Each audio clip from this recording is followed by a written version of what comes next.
Let's start recording. We're sharing screen. All good. Microphone is on. It is? Yeah. I don't know how to see that. I think it is. I wonder if you're not muted. If it's not muted. I don't think so. It will say up there. Yeah, exactly. All right. So let's start talking about forms to begin off with. For sure, you guys have worked with forms in some form before in HTML. And you can do exactly the same in React, but in React, we want to do it a bit different. So I think you guys did some kind of preparation for this, right? But I've made a simple form here, which is some basic fields, name, age, some email, so on. And I wrapped it in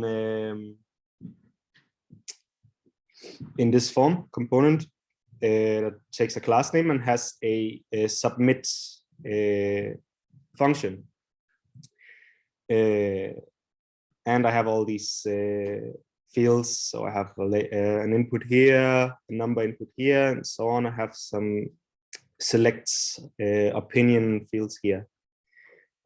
So what might differ from what you're used to is that in React, we handle all everything that happens within our forms, we handle it in our component, right? So this is why we call them control forms. So for example, when I change this, let's say the name field, I pass a type. This is basically just telling input that to receive text, right? And I'm sure you guys know it can be all kinds of things: number, text, email, password, whatever, right? And I give it a name, which you're surely also used to. So this input is called name, which is the name of the user you're trying to, I don't know, create or whatever. And then it has an onChange, which is a function. And if you see handle change is a function I have created up here, which takes an event. And this event within it has a target that has a name and a value, right? So the name is what you have defined here. And the value is whatever the current state of the input field is, right? So let's try to just console log these.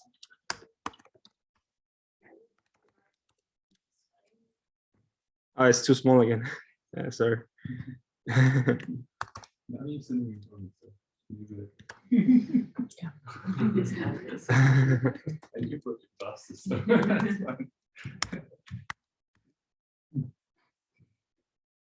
Right.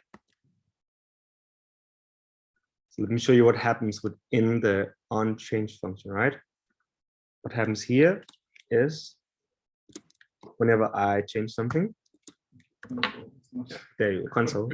Whenever I change something, this handle events function is fired. And as you saw, on the target, I found the name of the input, which in this case is name, right? And I get the value. So with this handle change, I can constantly update my my values in my form. Okay. So should we still go into what is the difference between control and? Yeah. Control? Maybe you were going to mention this now. Yeah. Sorry. Maybe it depends on what like. I interrupted you. That's fine. But when it's a controlled form, right? It means that I'm controlling whenever something happens within my input, I'm controlling it somewhere within my component. I'm sure what you guys are used to is some kind of jQuery, like you find the field with this name, and then you take this value and you do something with that value, right? You can also do that in React. You could also just have an input with a type text and some name. But in React, we like to have them controlled, right? So we like to always in our component know what the current state of our inputs are and be able to control them. Something else that makes controlled inputs really nice to work with is that not only do you give them an onChange function, right? You give them a value also. So let's say this H input, right? This has an onChange, which, as we just saw, just handles the changes made on the input. It sets the correct input value depending on whichever input field you are using, and also has a value. So the value of this input is inputs.h, right? And this means that this input is always updated with the state that we have given it as value. So in this instance, I have my input state here, and it responds to this H, right? Say I didn't have it.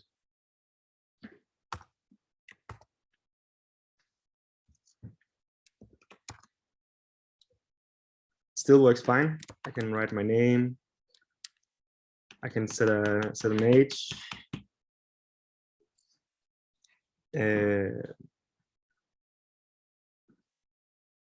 But when I try to change the input value outside of my HTML, which I do when I submit, I reset the form. I set all the fields to blank. And because my H input doesn't have a value, it doesn't respond to anything within my code. It doesn't change depending on my state. It just changes depending on itself, right? So when we have a value like this, right? We can make our form react not only to itself, but also to the code that is within our component, right? So now when I submit, it resets my form. And I don't have to change anything in the HTML or do any kind of jQuery. All I have to do is update my state, and my view will update accordingly, right? Because all my inputs have a designated value. Maybe you want to talk about like uncontrolled a bit more? No, I don't know. Is it clear to you that how this works, that you save the state of all your input fields in the React state, and then you also display that state inside the input field? So basically you take away from the browser the task of managing input fields. You do it yourself in your React. Has some advantages, has some disadvantages, but we don't have to think about that right now. It's responsive without the person submitting it.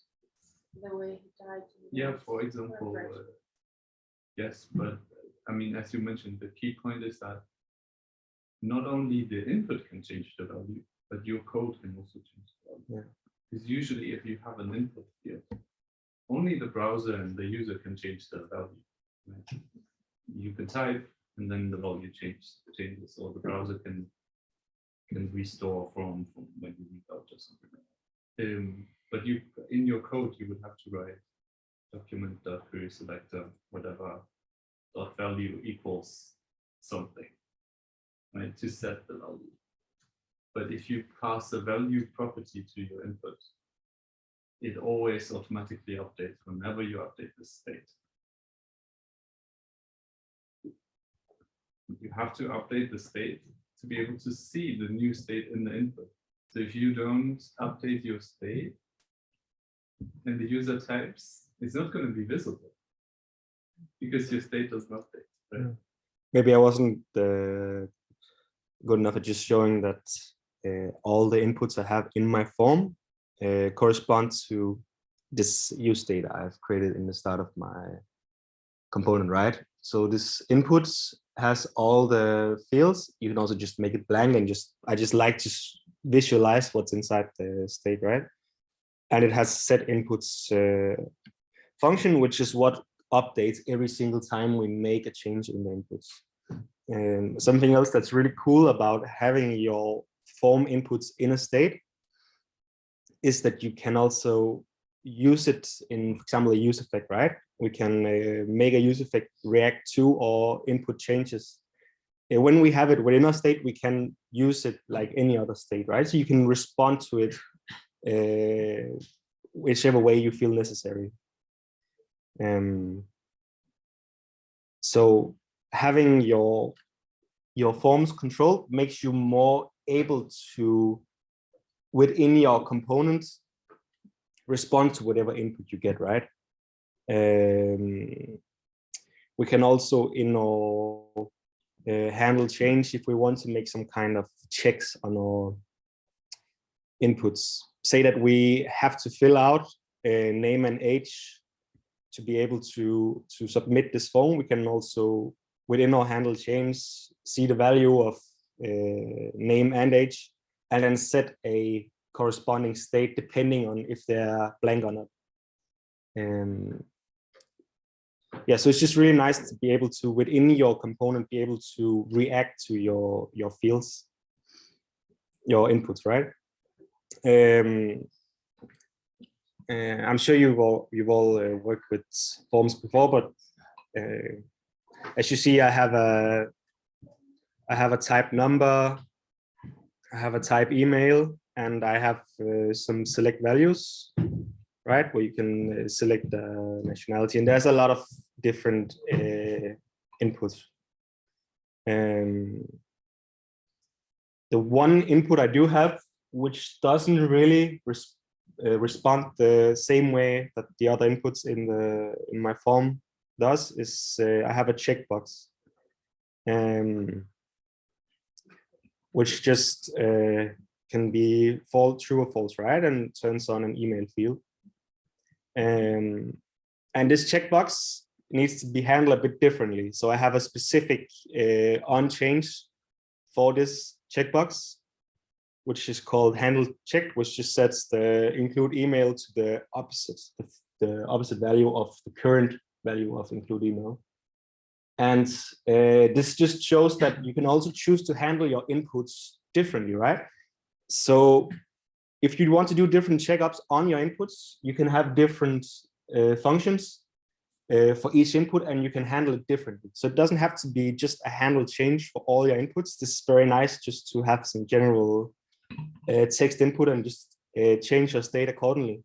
But if you need to do something else, if you need to do some other checks or some other, string manipulation or whatever, you can have a specific function only for one or multiple fields, right?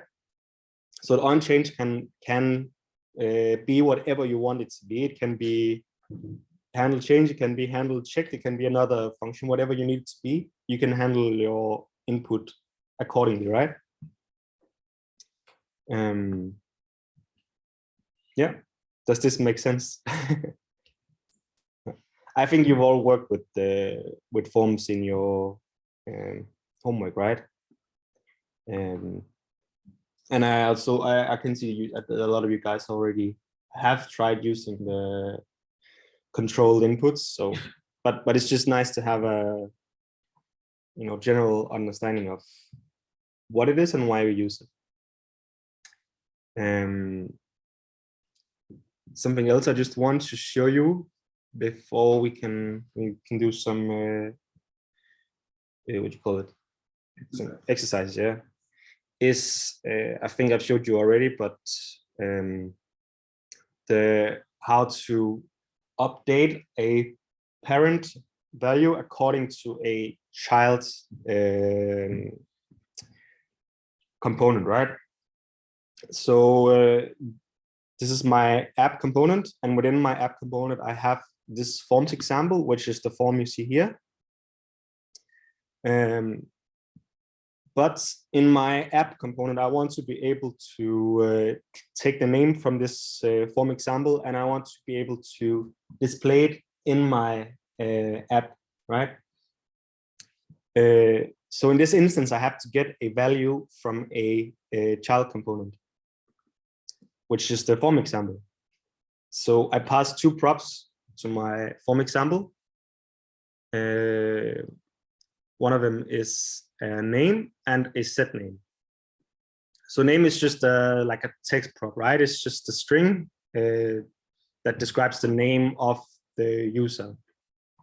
And it's also what I display in my input here. Actually, I should also have used it to create my inputs.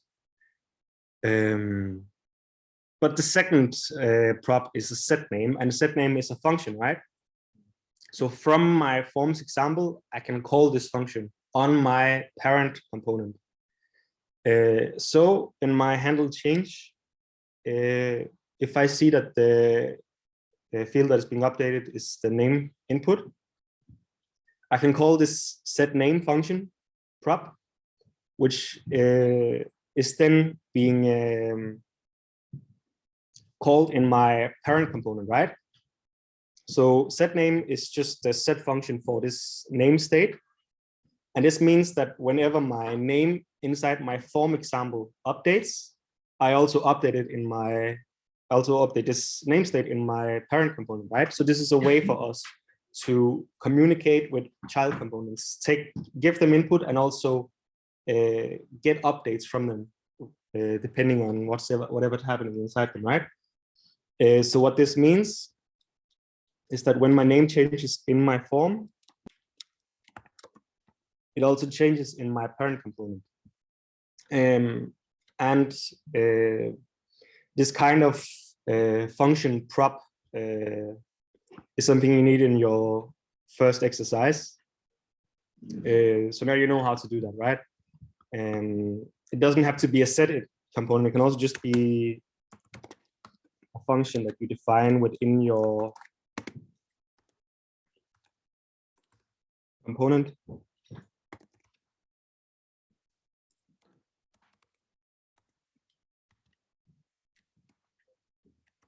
It's going to work as well, right?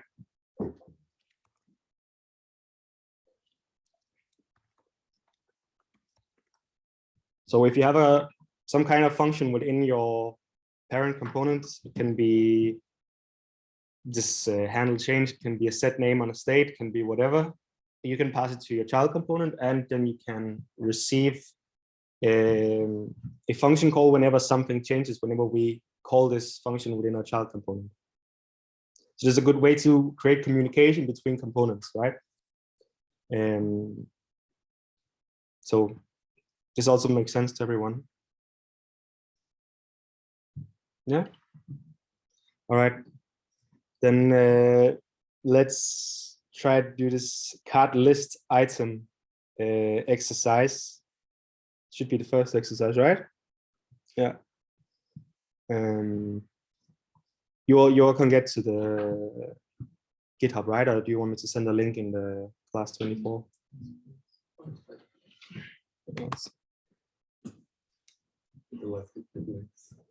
Yeah.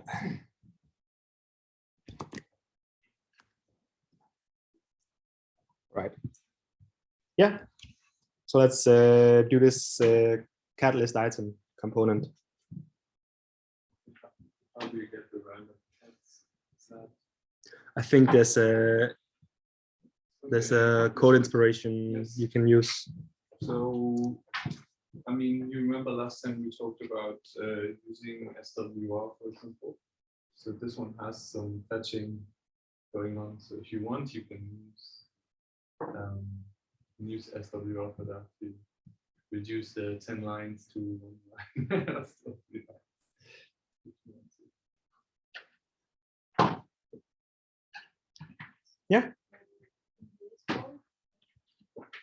No, I mean, here you can see in the example they fetch some URL and then do something with that data. So you don't have to do it like this. You can also use the SWR library like we did last time.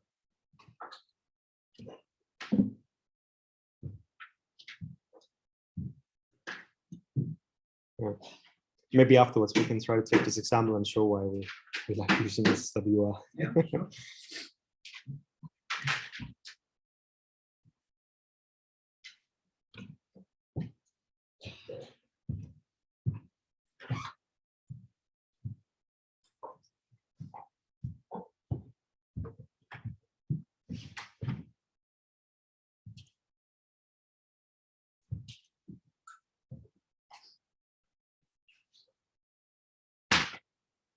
You brought the charger this time. Yeah.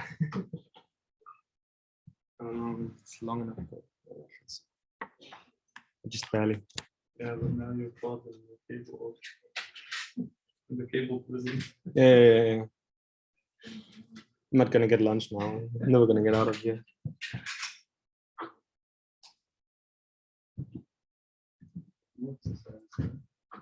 Yeah. I think so. Yeah, that's Time registration. Yeah. interesting. I don't know if there's. I think there's also an exercise in terms of the using props for children. Yeah, like a fancy board. So when you do this exercise and you have any question, then I mean let us know and maybe we can even like talk about that question that we want. Everyone benefits.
get the Docker server.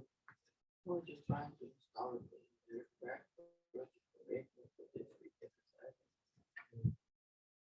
think that it is like, but you need to go into different parts. Yeah. This will be. This is called the app. and Yeah. it's like, You can just, when you make the new React project, you just remove the app and you just paste this function out. yeah, instead of that. Yeah. basic code. Yeah, and then this will be this will be nice. Another file. Right? Yeah.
This is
Tribal assessment.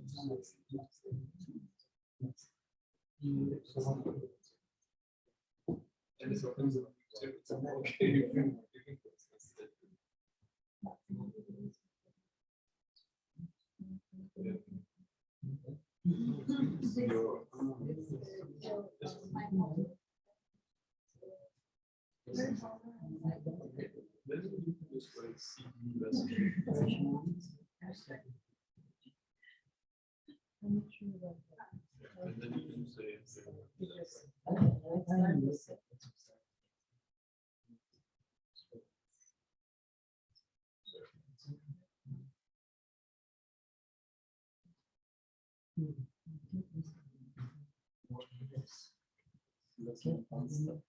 already.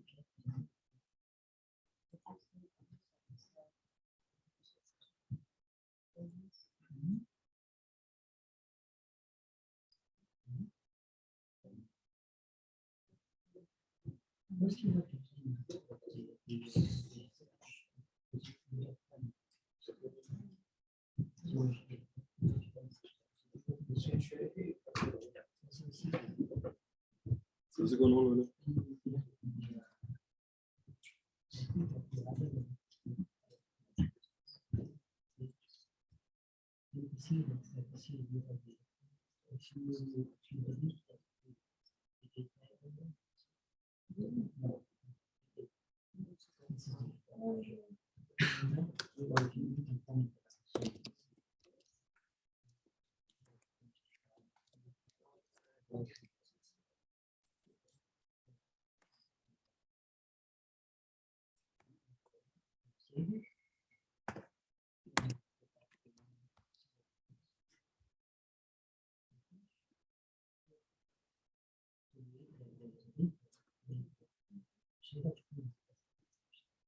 Godt, det virker hvordan, fordi det virker ikke mig, det der fetchkald der.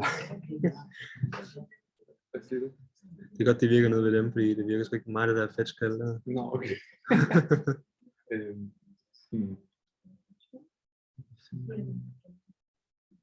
Det er bare den der, det er bare hvis vi skulle prøve at gøre det med, hvad hedder det, ja. Det skal være stille, hvad fedt, hvis det lige virker det der AP. Ja. Fordi der ikke er noget fetch URL eller hvad? Står der ude på AppJSX. Ja, jo.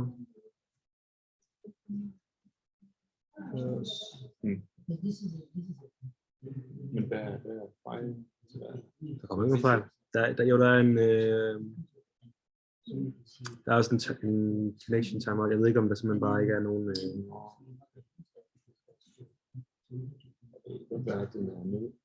Ja. Så må vi give dem et eller andet random AP.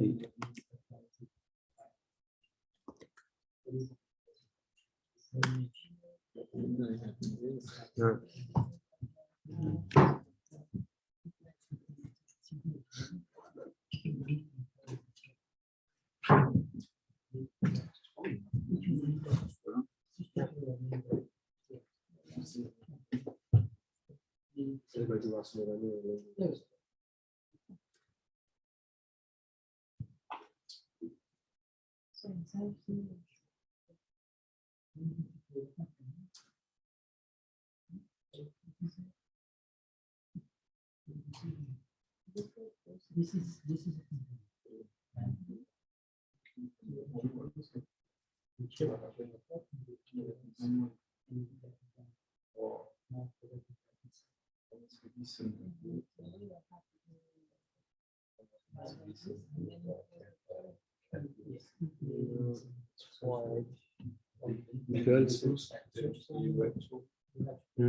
Ja, ja, måske.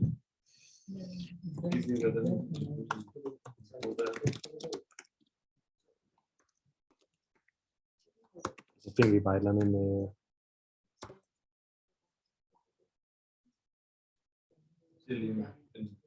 Ja. Så prøver jeg bare lige den her.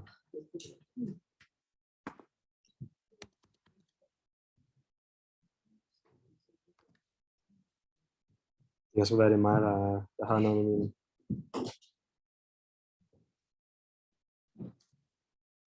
Does the API work for you? The CAD API? Should it work like if you just paste the get Yeah, it get should. random get yeah get random gets component. When you click on that, random gets will work. It should, the API should work. You should be able to add a new cat without any changes to the code. No, it also doesn't for us. That's why we're a bit confused right now. We're looking at the functionality of the API. You- There might be a problem with the API.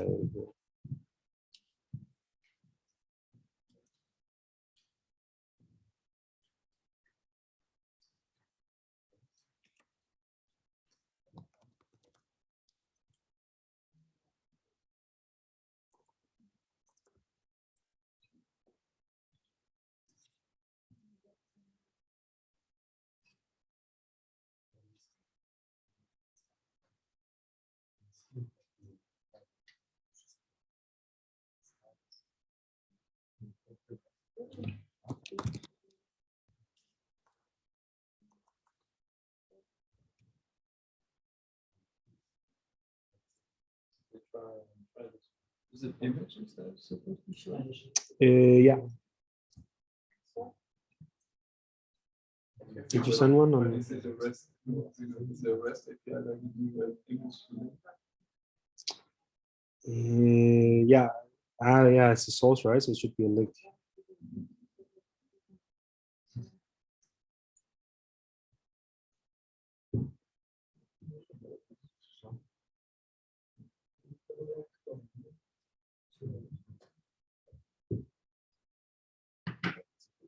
It's a bit different.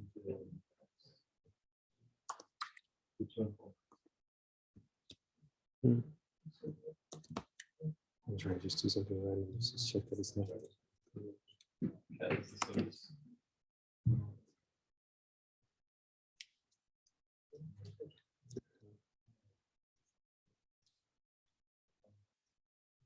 I think it should work. Did you send? Oh, yeah.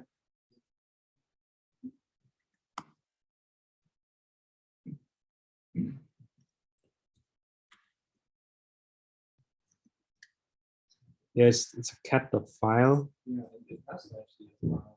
Yeah. That's where you are. Let's see what's from,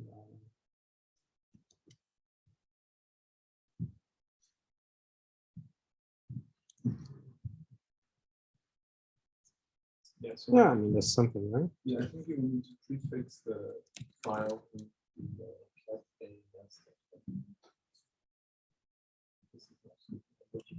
Yeah. So image source. and it was I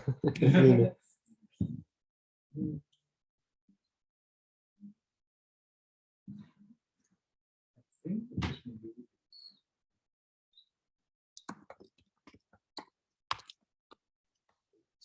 story. Ja, lige nu er det en fil. Jeg tænker nærmere, det skal være et URL, ikke? Ja, der er et URL her. Der er et URL med suffix in reverse. Ja. Ja.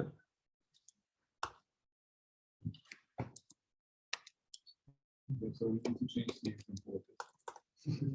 If this API is down.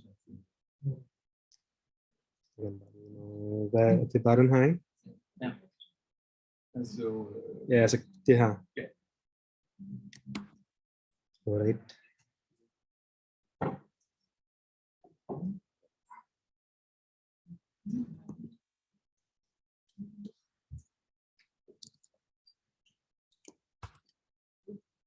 Slippes for string manipulation.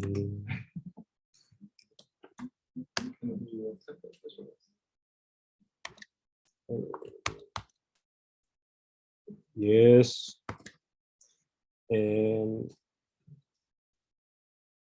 Okay, guys, I'm just going to on your class 24 Slack page because the API we're using right now is down. So we just made some small changes to get it to work. So I'm just going to give you the app and the, what's it called? Random cats component that you can copy.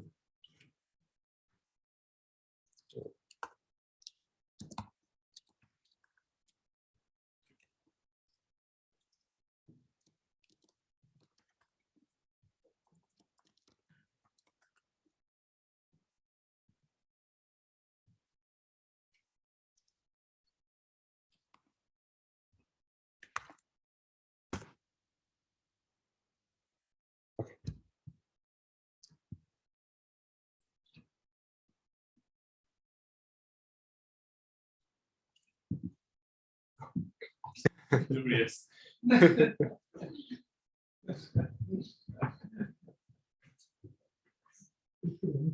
Yeah, it looks old. I don't know. Maybe it's ChatGPT.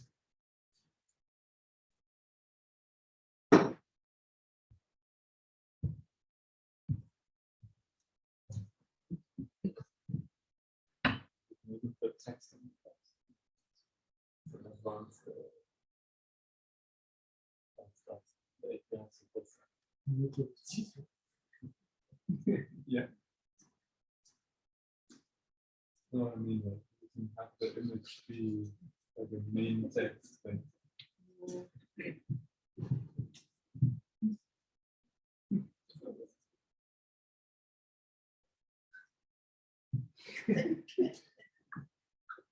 I wonder where they get all the cat images. Oh my God.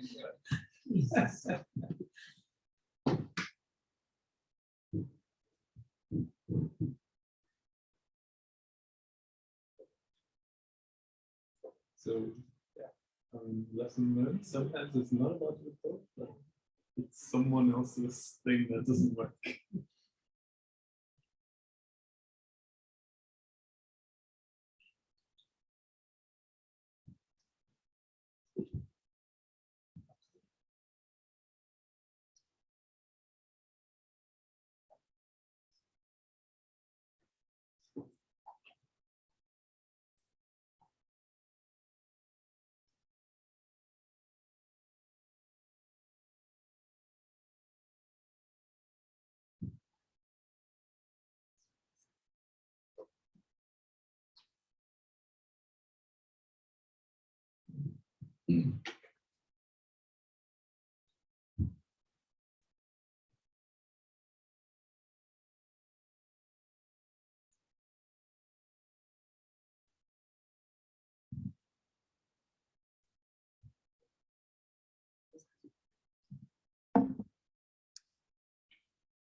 Undskyld, hvad siger du?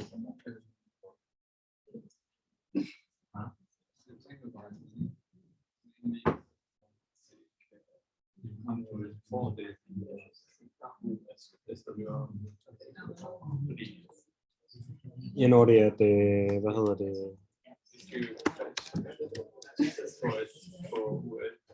Ja, ja. Det havde måske været federe med den anden, med det andet API der. Jeg troede bare, at det var sådan altså en liste.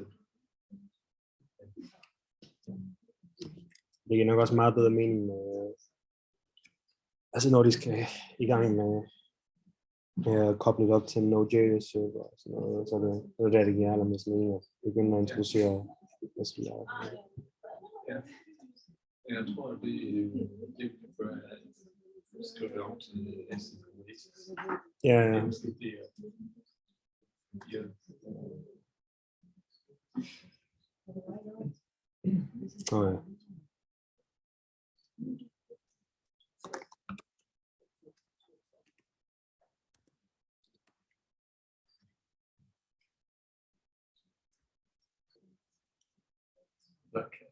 Yes.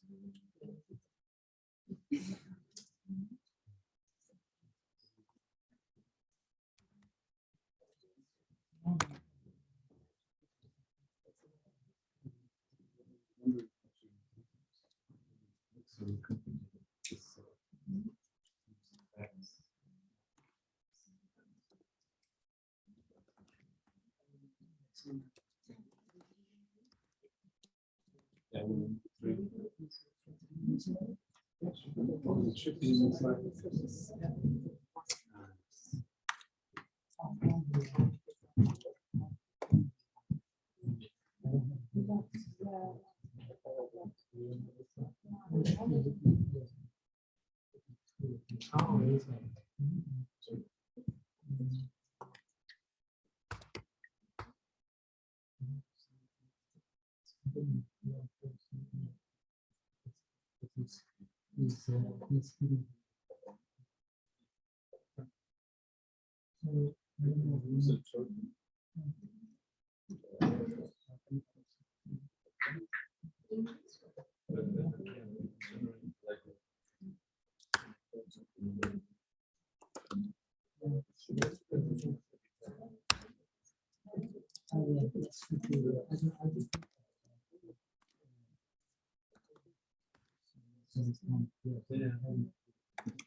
Ah, yeah.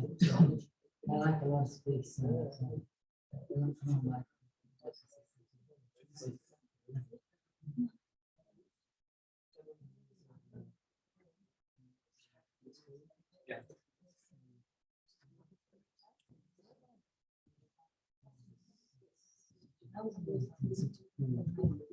Because it's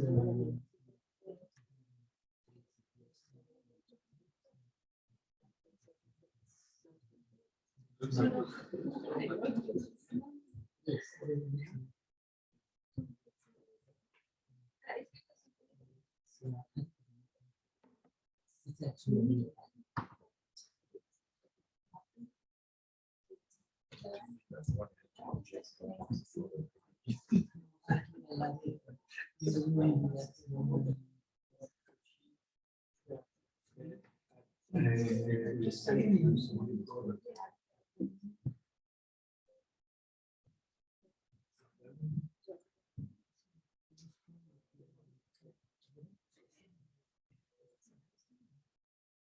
Yeah, but it's the structure.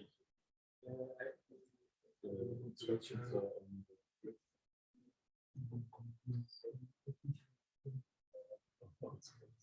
then you have to create a cat stance that's all you can score exactly when that triggers the user. Yeah, and you just remove this cats and then create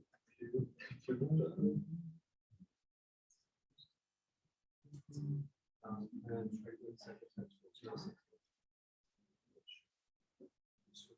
Yeah, that's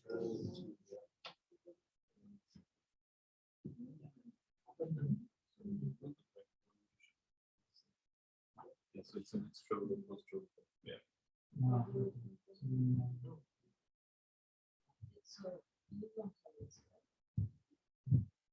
That's, yeah,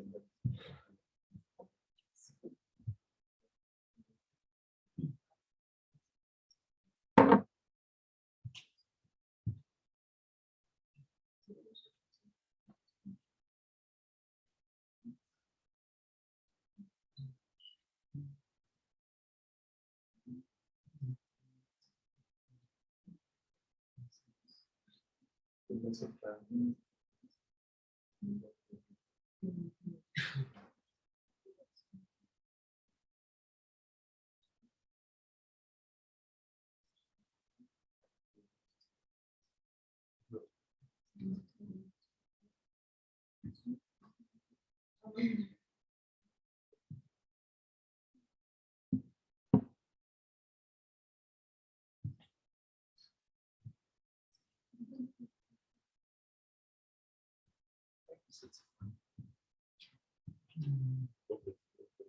Seems so simple. No? Yeah. Simple, no? Yeah. Was wondering. One thing that can happen is that it adds two cats, just the use effect. Yeah. I was thinking.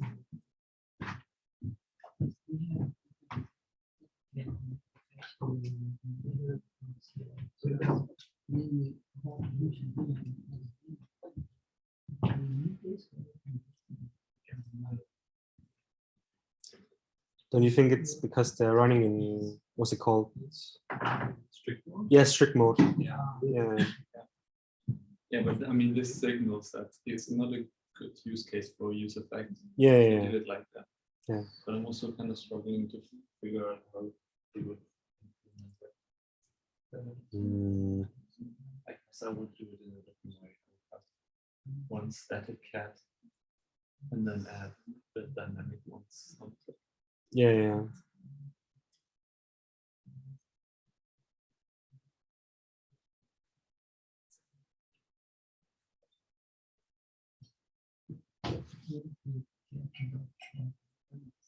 It's the first time I look at this repo that we use. Yeah, this API that they were originally doing had a property and that contained Oh, like an object. Right? I fixed it. No, I didn't. I. Yeah, no, that's not gonna work because the effect works before the status update. Yeah. I mean, I would implement this in its update.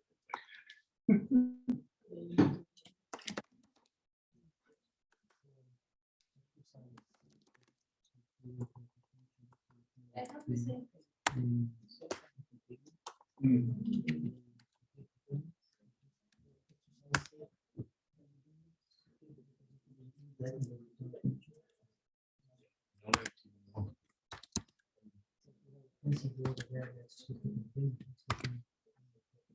I fixed it. This is for showing that you can make more. Yeah, that's like this one is the exercise. Because you put the symbol like that, right? Making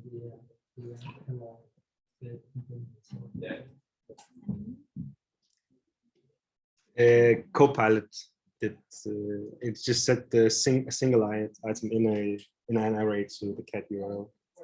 So it just updates twice on mount, right? It's a bit tricky, cheating. It's hacky. Yeah, this is not a good solution.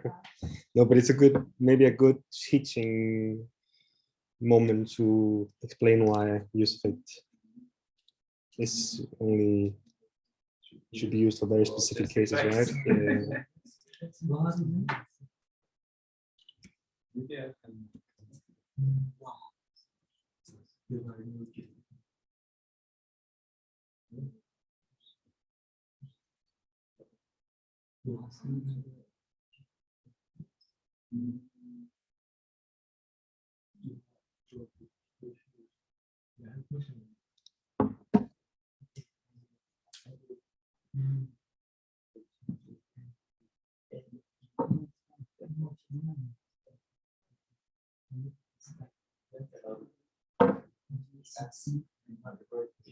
Yeah. Yeah.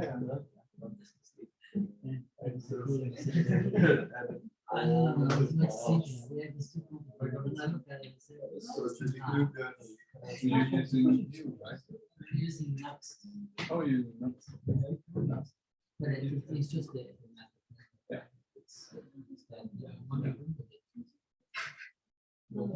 Your logic is complicated. Not only. It's view, right? Yeah. It's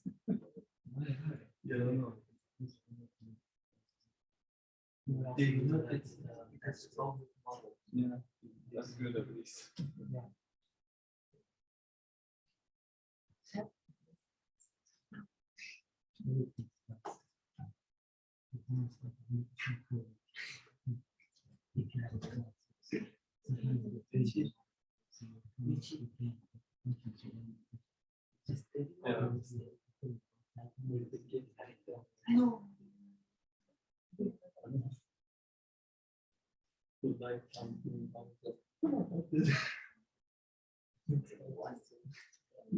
I'll try and then put it here.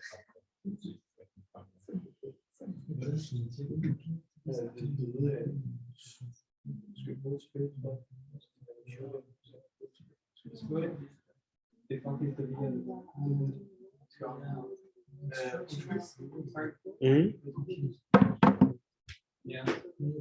We have small situations. Sometimes you go on the confession, you're trying to add your files, and then Yeah, I don't know.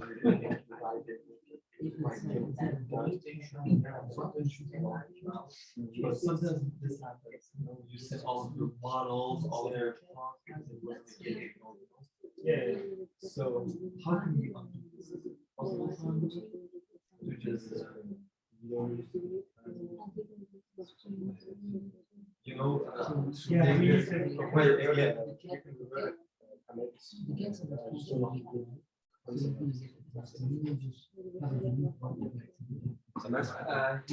he hasn't committed, but he just added.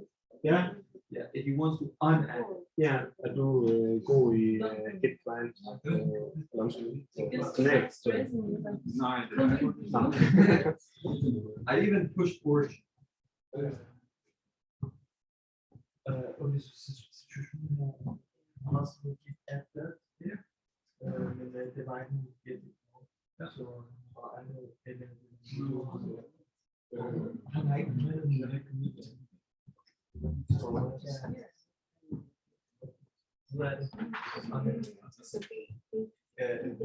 Yeah. The import stage. yeah, but the big bump on Yeah, man. Well, it's like cool. Okay, one question.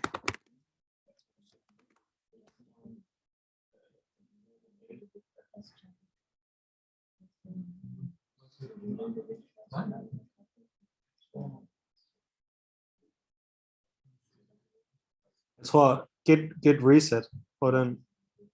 okay, so on station.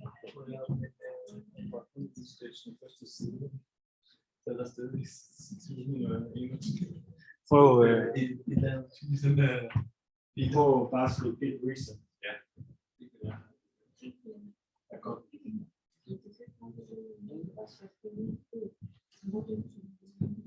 Okay, move on to git status. No, yeah. Yeah, get reset. our photo. So we should do it then. So you just give this. That's so obvious. No.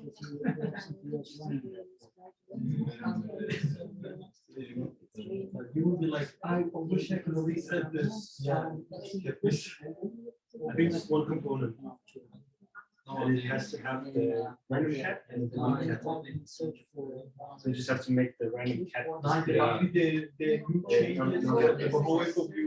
Yeah, cat exists, yeah. Yeah, That's the problem. So, Cat is random cat, that's the delete cat.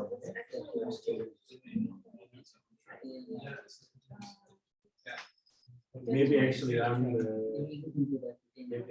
one who's ready for it. Yeah.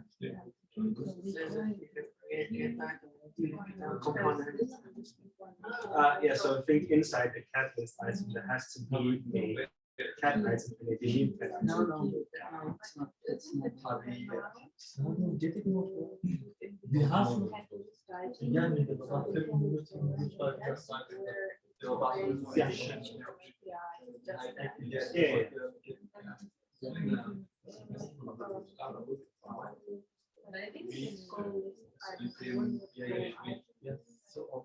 I think then you just start up, just take the code that is inside the random cat. Like the same code that is here. Yeah, and just to begin with, just make this cat list item, and then once you've done that, then make these new codes. The random cat item, and just displays the image, and then make a delete cat item, which does the delete.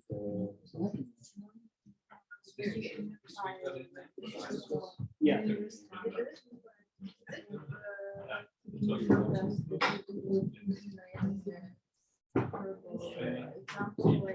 Where it says exclamation mark and this means the object. No, you can use a filter. I've done it already.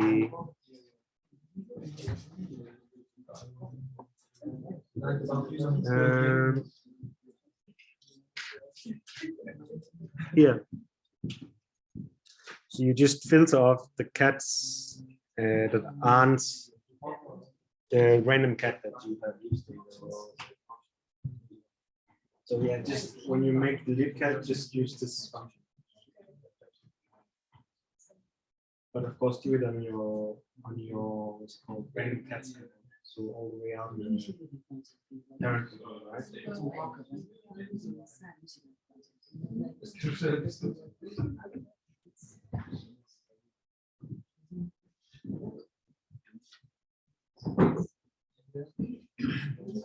This is the part that you okay? Yeah, it's good. It's good. It's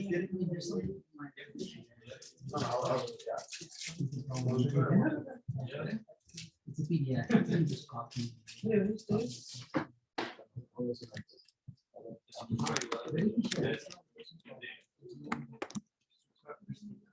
Yeah, the technical.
De er ikke station, de er delete.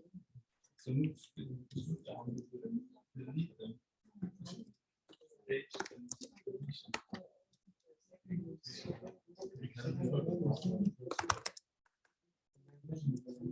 have a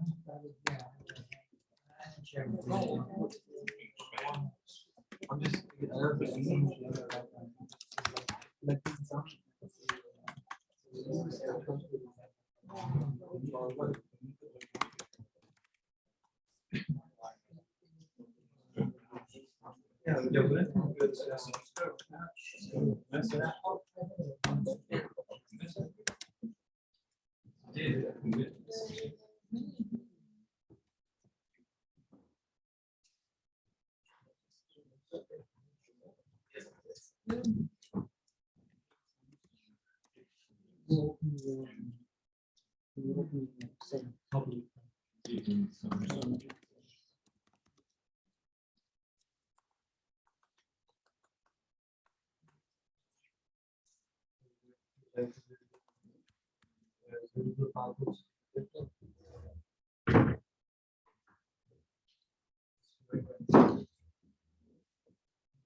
Nein, denk nur, es gibt auch viele Strukturen,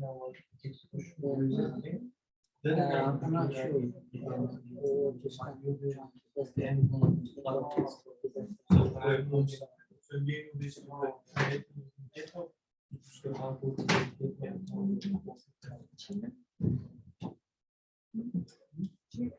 no.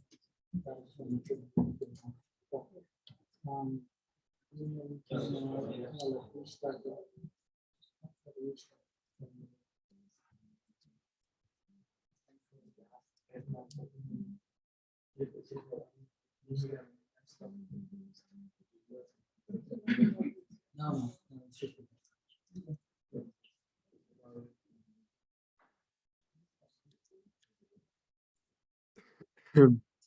it's just.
Well, the thing is like that, because you have the most likely on top of GDP 33,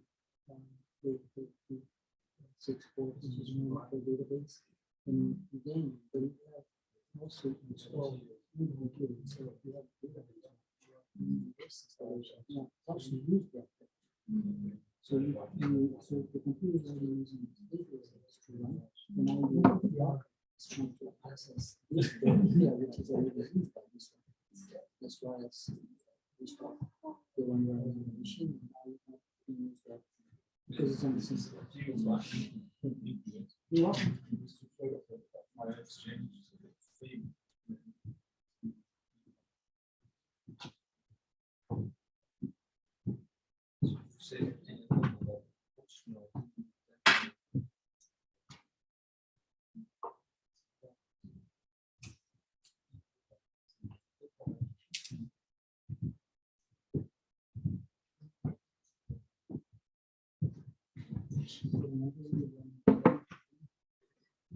So we have two services running in the same code. We have the database running in the same code. So that is an issue. So that's something that you can next time, if you run into this issue, then you go into your settings and see if you because whenever you restart the machine, this service will start. You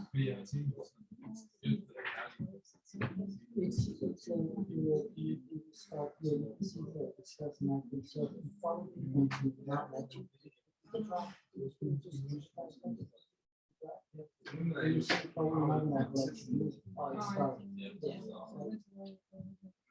Yeah, but if you start, and you're trying to run it, then you see that. Yeah. No, it's not. Okay. No, I guess it works then. You just have to install. Start this one. Or maybe start this one before you start this one, or it will be here. I could have done it also. I could have also made a constant. So it's just the start of I mean, you can do a specific function metrics. It might make it more readable. So yeah, just like the add cat, just make a constant delete cat. Yeah. I just didn't.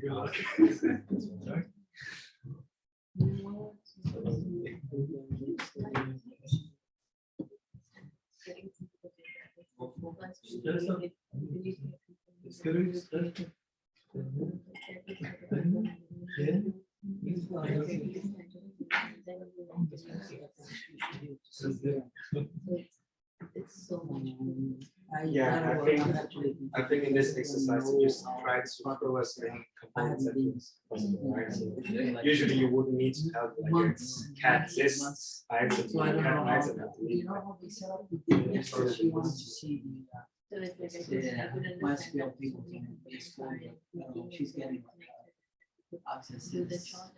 I think it's doc. Yeah. So we have used not the doc. You can also use, like. If I was doing this anywhere else, I would never have picked cat items. To be cat, I would just have those functions and those and the display inside the cat list.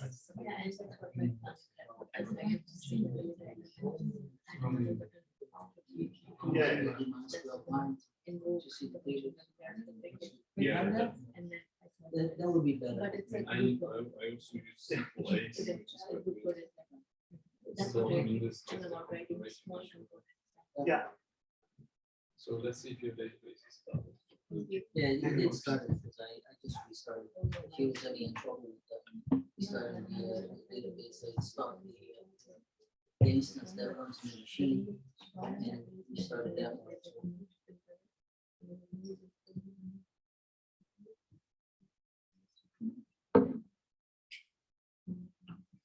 This one is for that.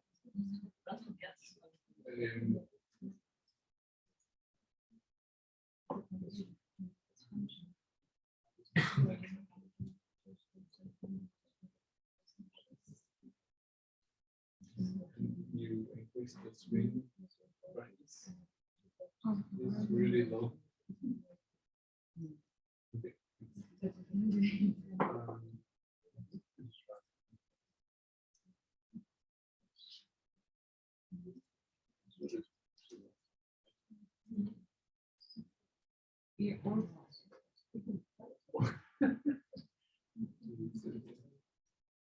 Delete password.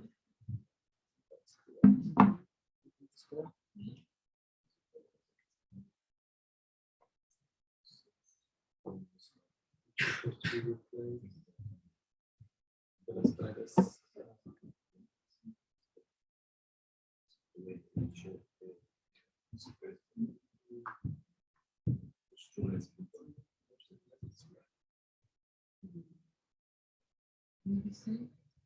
What should be?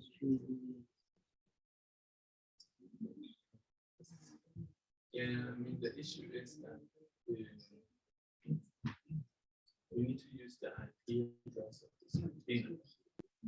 But it can change when you restart it.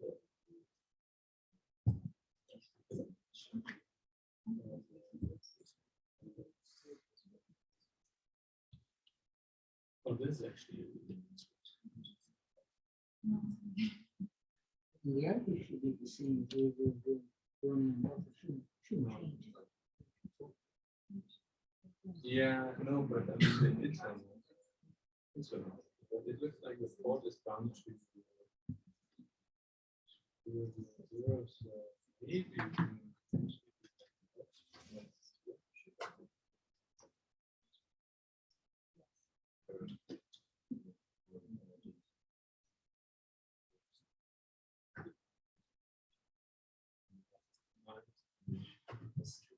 Hmm?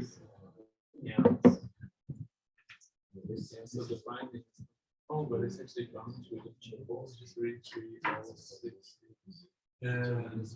This is for the second one. Exercise. So for now, just ignore it. But I'll just second to the product material and what props the children will use it. For now, just ignore it.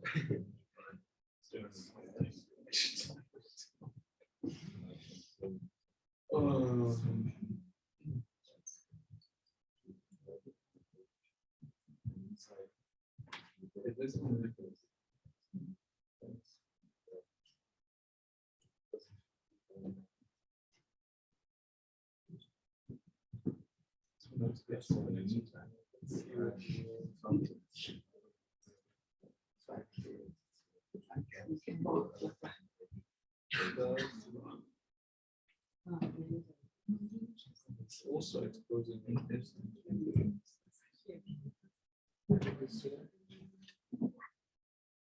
Just for testing.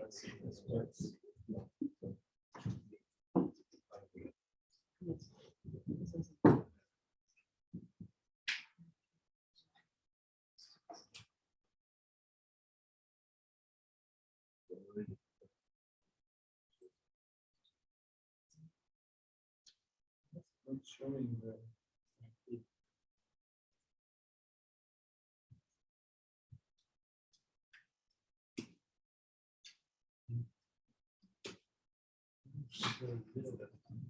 It's a crappy keyboard.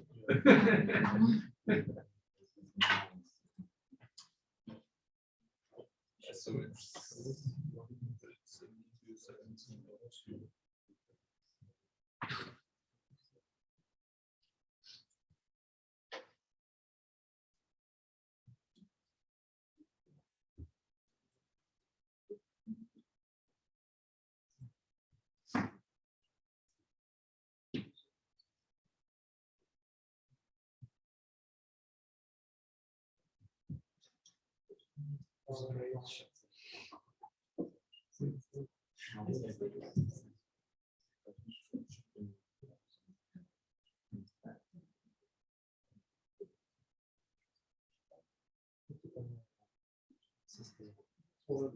It is running, but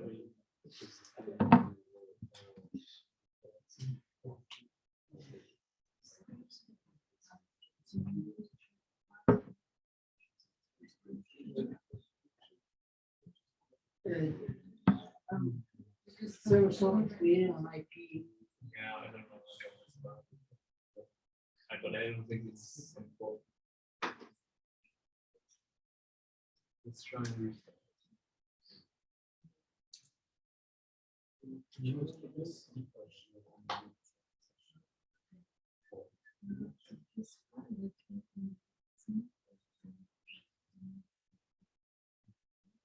No, but the EMU file is not it's not responsible. It's the Visual Studio.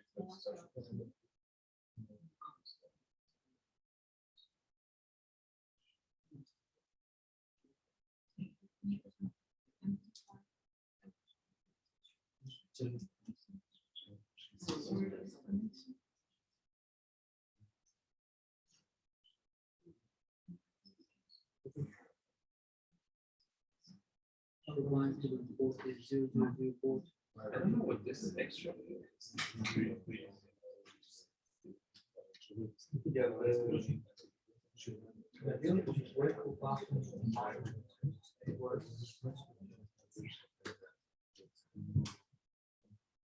It's still the same.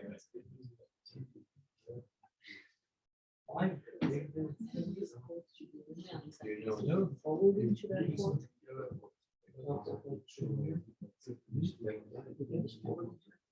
This one. I don't know what this is. I mean, this is the usual. Yeah. So I'm expecting that it's and also says that. But once, yeah, once.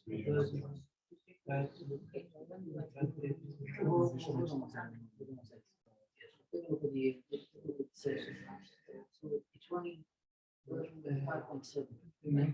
If you look at the machine. When you.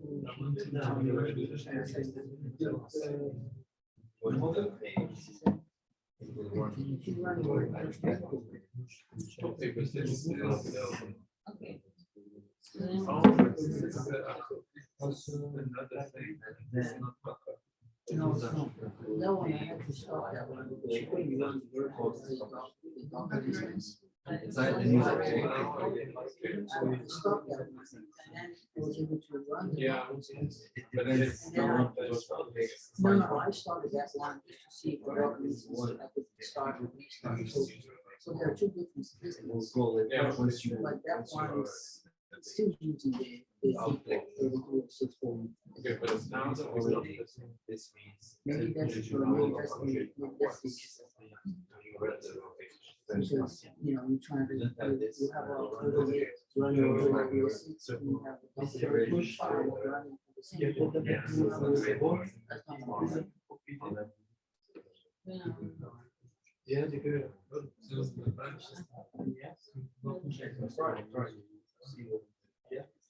No, I'm saying.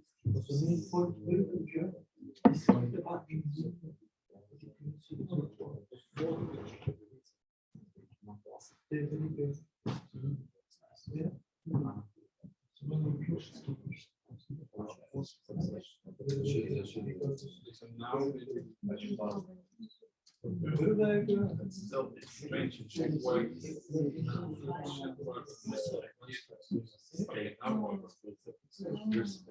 This. But you, yeah, you can't run this. You know, you know,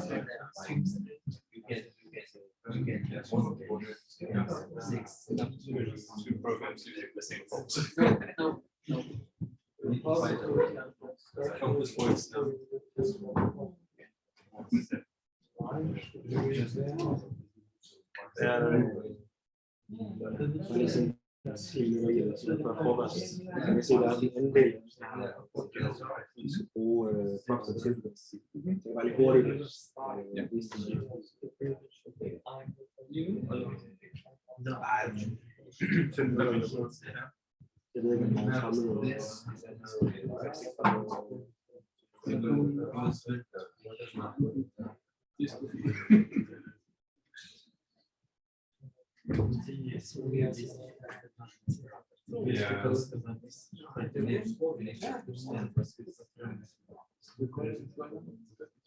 You get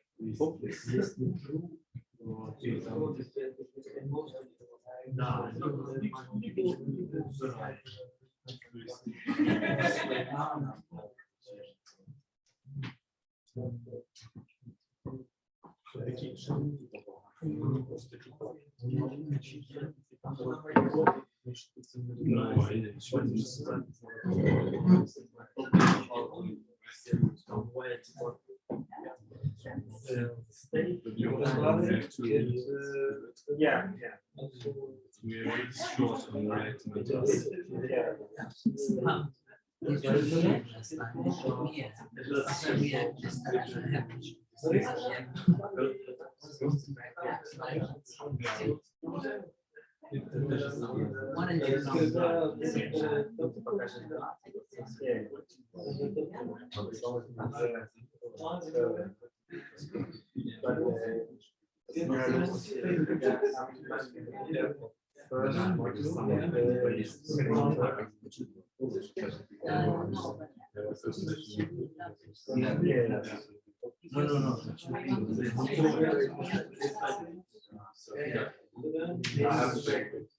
We'll get. I haven't all the cats. What except one.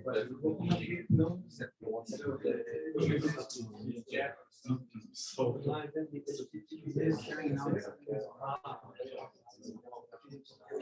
Okay, Tom.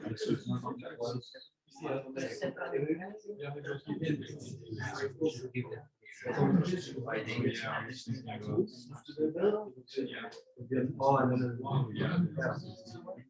Yeah, I was actually using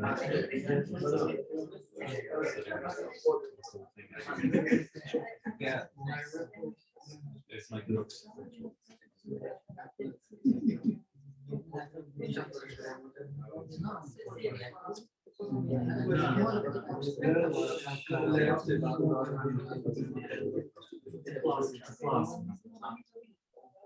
Oh, next. Oh,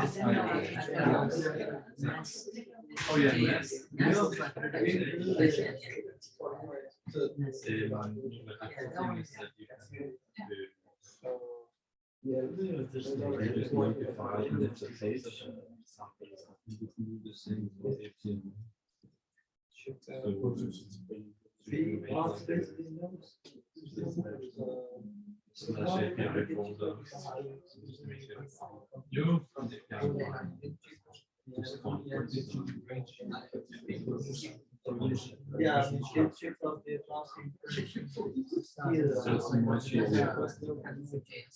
Yeah, it's much easier than setting up all of this express routing.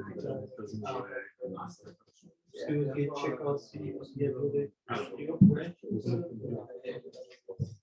I don't want to change the whole curriculum just because I think it's easier. Yeah, maybe also need to have more teams rather than set up. Yeah, but I mean, I cannot redesign the final project to be easier. Yeah.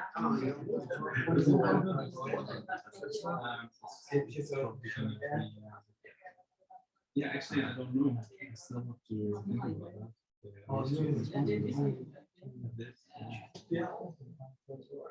I was talking to Carlo about it. Are you actually thinking about the coach?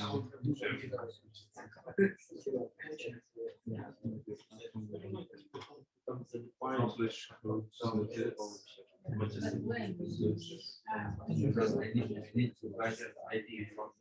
And the backup was one.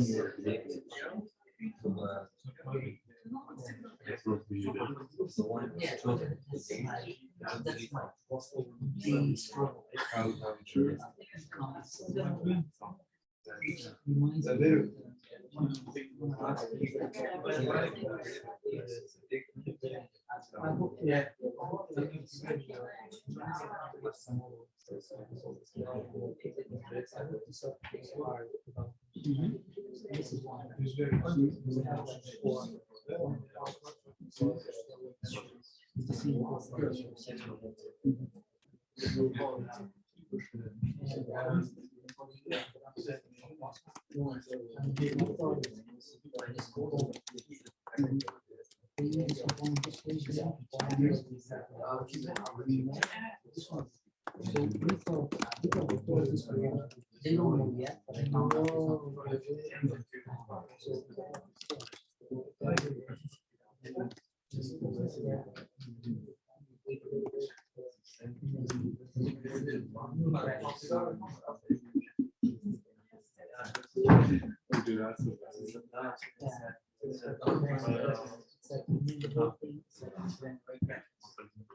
they found out. They found out. It's only on the picture, each gesture. I found it's actually not that moment, so it's actually something. It's sort of like look at and I've seen that this was like some but I actually tested another one. I also tested phone. And I also tested phone is it's very much aggravation. And I can see a spike in memory.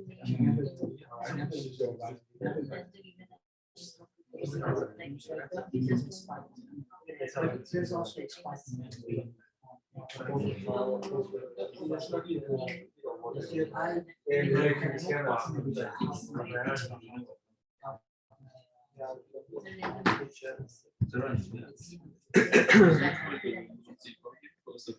That's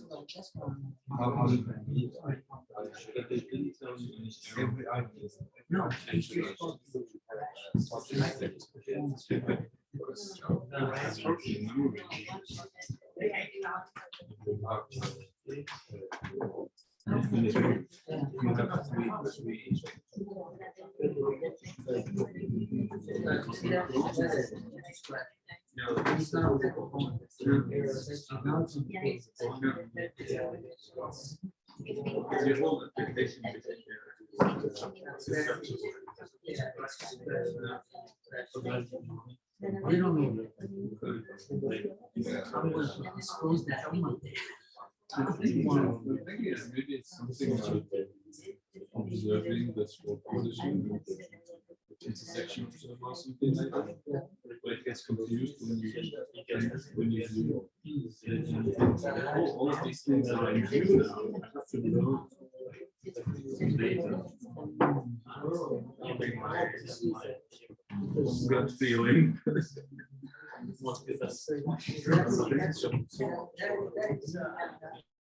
So really,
I mean, that's sort of something is still okay.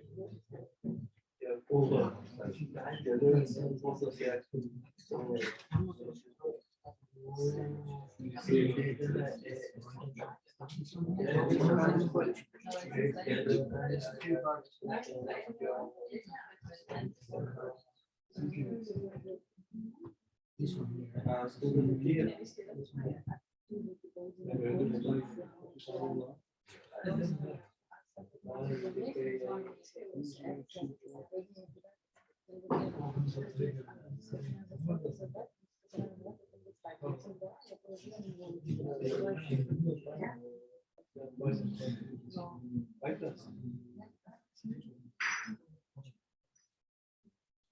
We have like infinite load.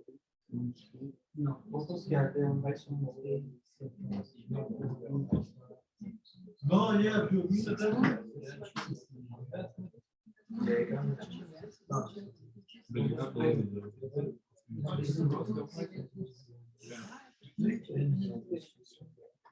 Maybe it's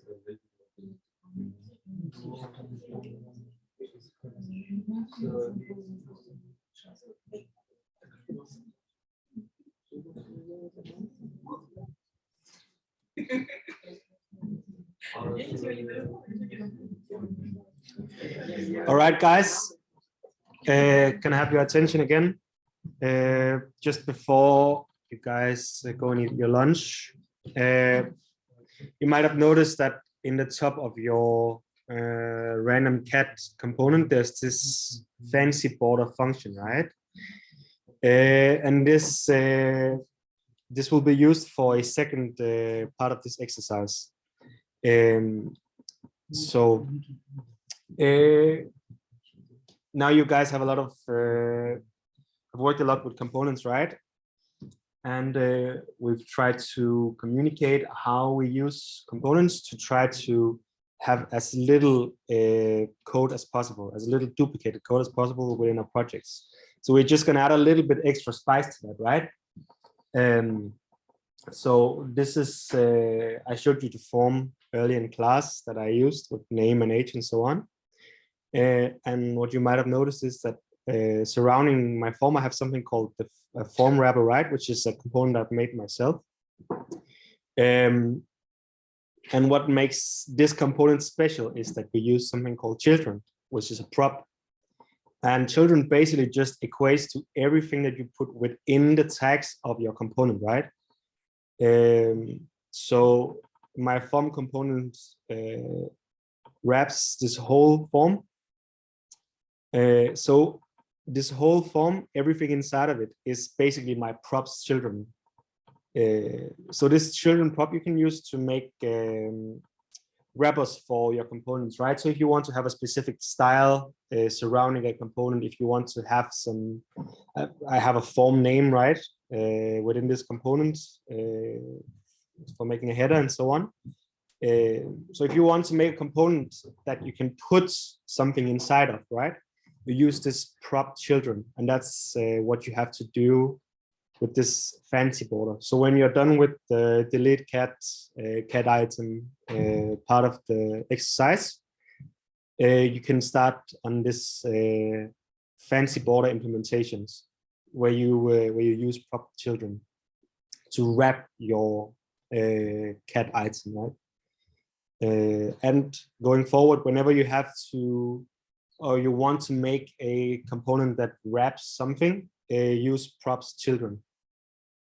And this is also why you might notice in your homework, right? If you implemented a component and you, instead of closing it like this, you have made a closing, separate closing tag, right? I've made a comment because this kind of communicates that we can put something within cat item, which we can't because cat item doesn't have an implementation for props children. So yeah, whenever you want to have a component that wraps something, use props children. And that also makes it really useful to have a generic style going through your websites, right? We can make one set of style, and we can add this style to a lot of different components within our application. So that's why you have the, where is it? The fancy border. And that's the second part of this exercise that you're doing right now. So now you know props to children. Yeah. And I guess if you want to eat, now would be perfect time. It's here. Yeah.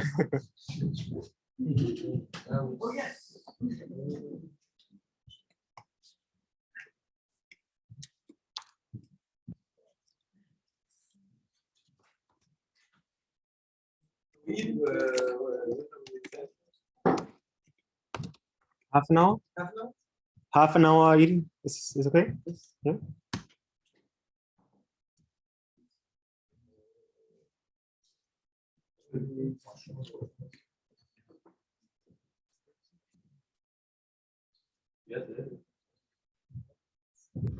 We are going for lunch, pausing recording.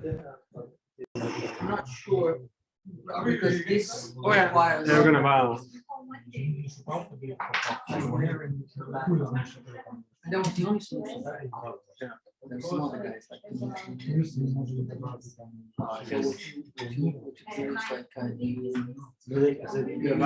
Transforms, it says. You scale it down based on the ratio between the 16, 12, let's say. So a 12 fixed font ratio is 0.75. So you scale it, shrink. Complicated, but yeah. It is complicated. But it's so strange because it's just like an accessibility feature, right? Like, why would you disable it? It's so strange. That's what they want. Yeah, I know. I mean, that's what happens.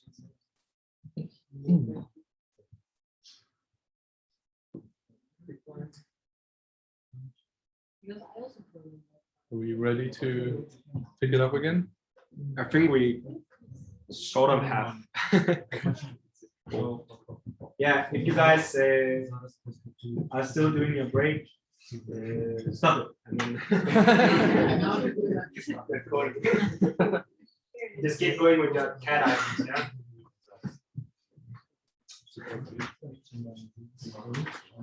Well, in ny version Cats komponent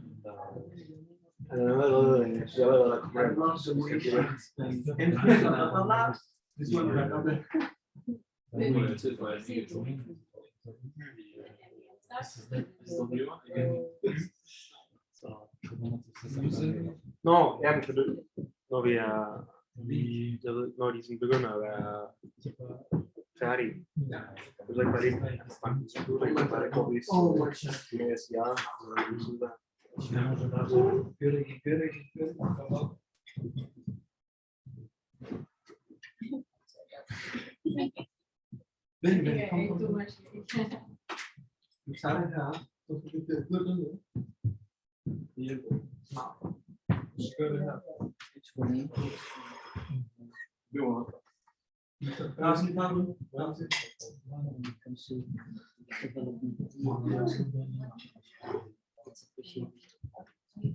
yeah, that can be a means, you know, I'm not really know this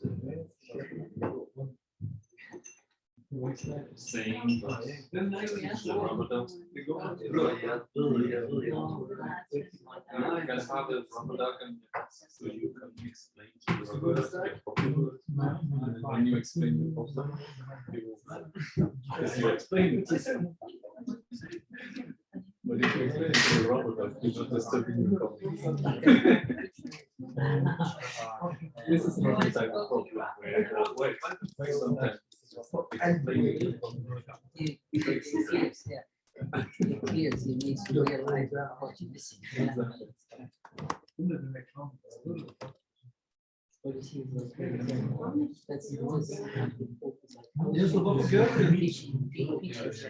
yeah, yeah.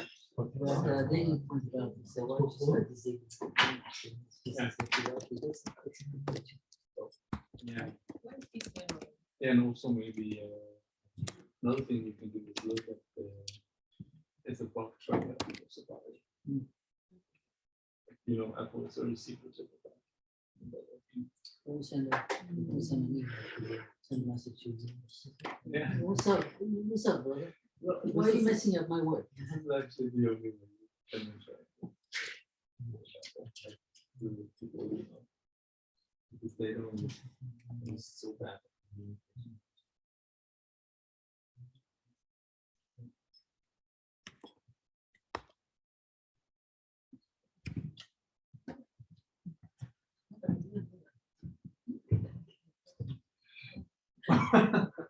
yeah. It's driving too fast. Oh, God.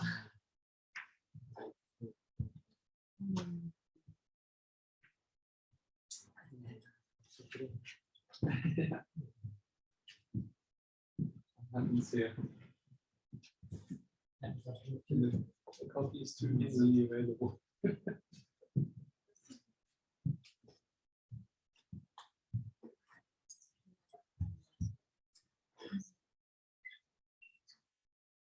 What?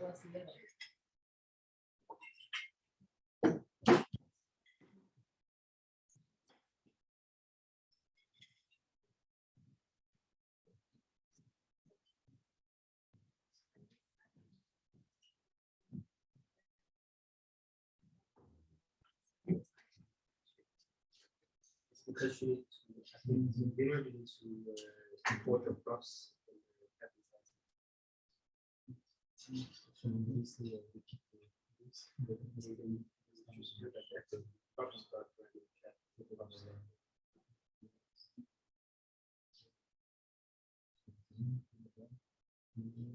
And so this map I would use outside of the outside this component, so I'll give it random cat.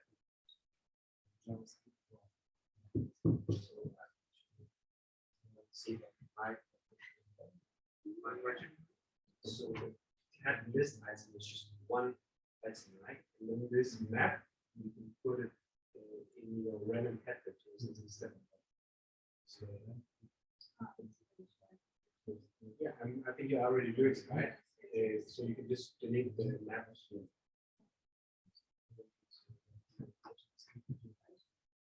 Yes. Just all of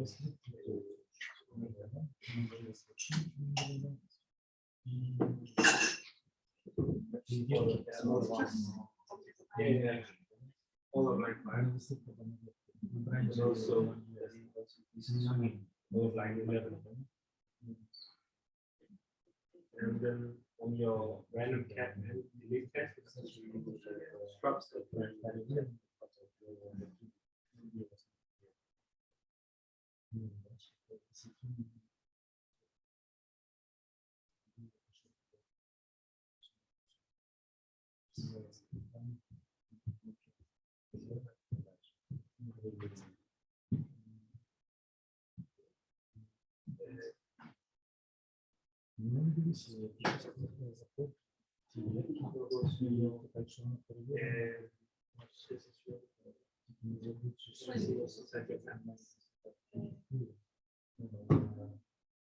see that you know you have I think it's because yeah, and also you have cats in the Mozart. You have to just have because that's what you usually have this get. Yeah, it's fine. Yeah. That means it's not another function. Try to stick this page and see what it is.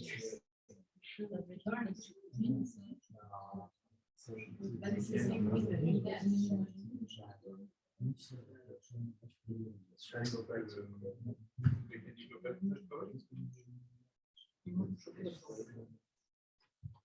scroll up to the top. Can you show me what's inside your needs? I go to the line.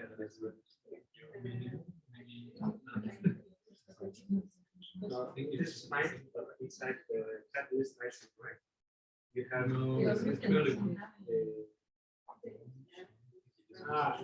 yeah, it's because this right now we're trying to call the component. This has but now you have to know a text. It says a button that says delete. Yeah. Yeah.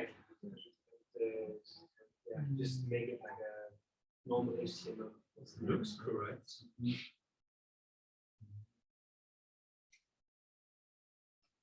Also here. You can like div on the outside. Which I go back to. But I think the problem is with this.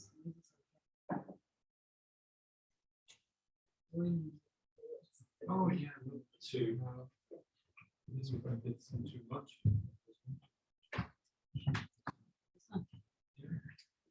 No, I mean this, the yellow one.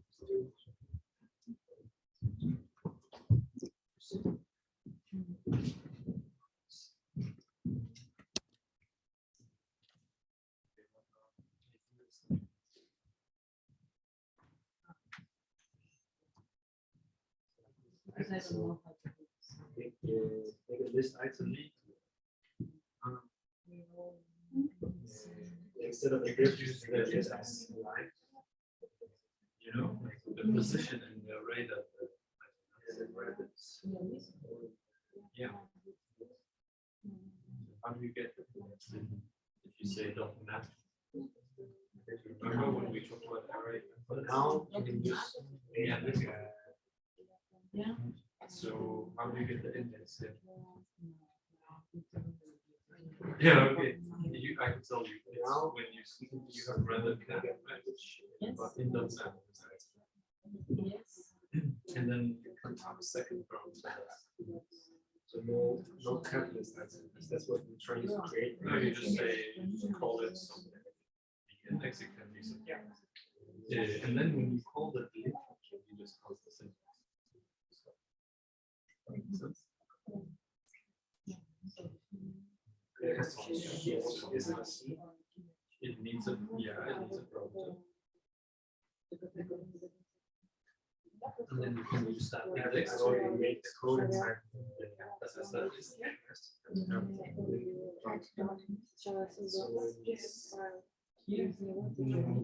instead of 0, you will use. But also, it's also inside the. So you don't want to just remove the first one, you just remove the cat, add the int. Now you can just say you give it, so for example, 1, 2. And then you just without the That's pencil. where you call the function. That's just in the map, right?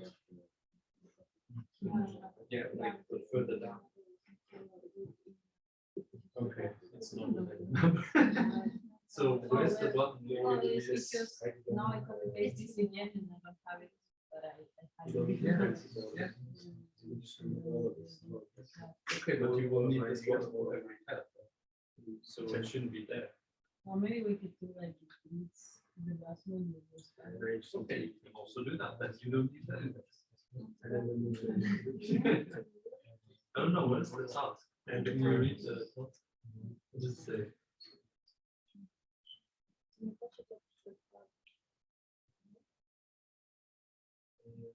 And also you have to remove. When the delete button is clicked, the cat is deleted. It sounds to me like every cat has it. Now let's, this for now, just remove the random cat about the. Yeah. Because it doesn't say that the last cat. Yeah, just remove it Sorry, right now. If you want to every And then let's try to change that. Yeah, but you can just use the index. if you delete one, then it's not changed. That's true. It might change, but actually, I don't think it will. It depends on how you do it. But that's still fine because it's going to re-render and you're going to use the code. Yeah. Think about what. So if you put the delete button in the fancy border.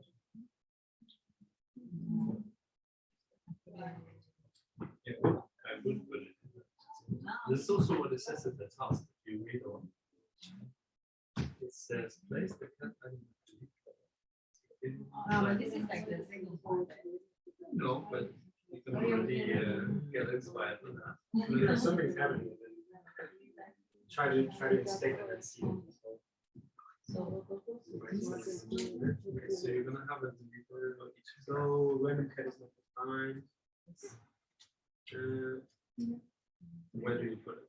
Try to go back to You want to delete that for each cat. Inside of it. But that makes it just more complicated because you have no idea which cat fancy border is running, right? Yeah. So where do you know which cat you're running? Oh yeah, yeah, that's, yeah. It's all a bit further. Yeah. Yes. Yes. Then when you say delete cat, you can pass the index. This is why we put it. But I need to. Yeah, but you know that this one will trigger the delete on every render. You need to trigger clicks. So you'll have to create a new function that calls the delete. Try to go into So what I mean? cat. You can create an anonymous function like brackets arrow delete cat. It's because it has in the props. In the beginning of the on click. So right now you're passing to the on click the result of the delete cat. Remember when we talked about this? Result of the function versus Now the function itself. No, actually, most JavaScript three. Yeah, so the result of delete cat is just another, right? It's going to be, but you want to pass a function that can call. So how do you create a new function around delete cat? Once it's like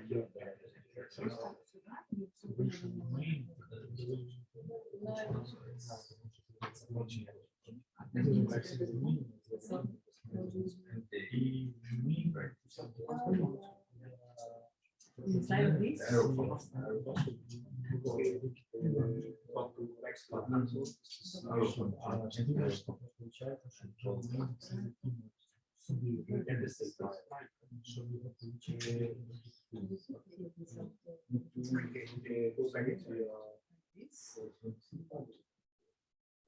Well, it still needs to be that. Ah, So okay. it's because after the Acid is actually acid is not the precise of this random So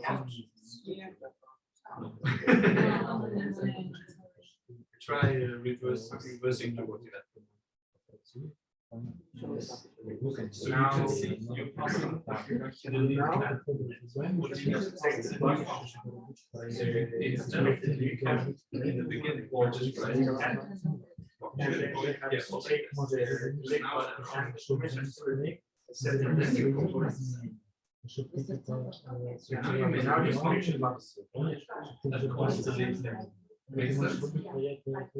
No, why do you? Because otherwise you're going to pass the result. Just making sure that. Well, what happens here is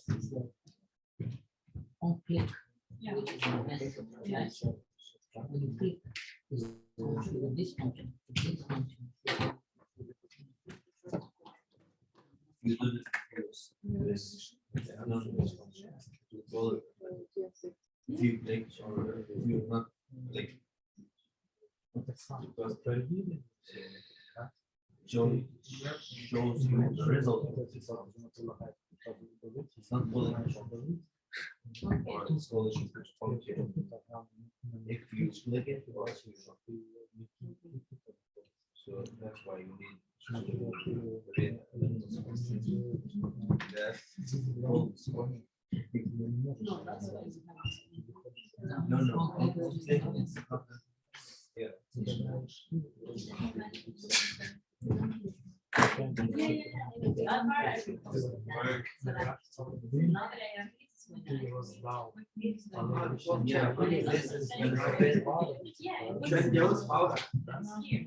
So then if I click, let's say I click here.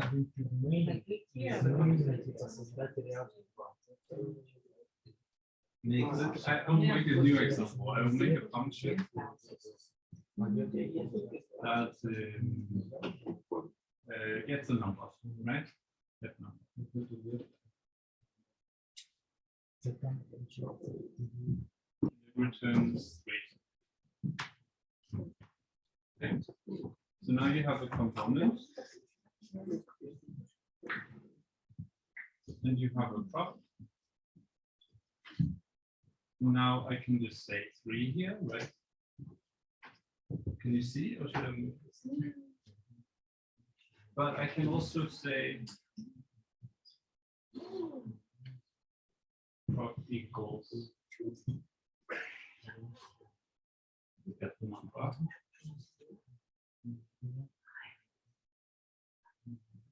And these are absolutely the same. Does that make sense?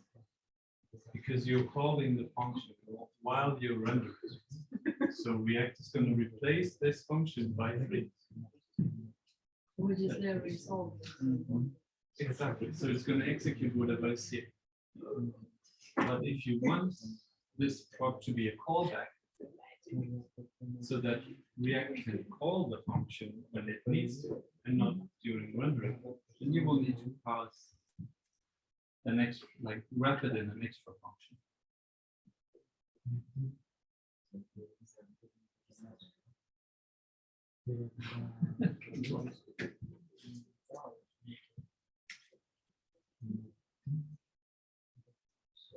Or change doesn't do anything.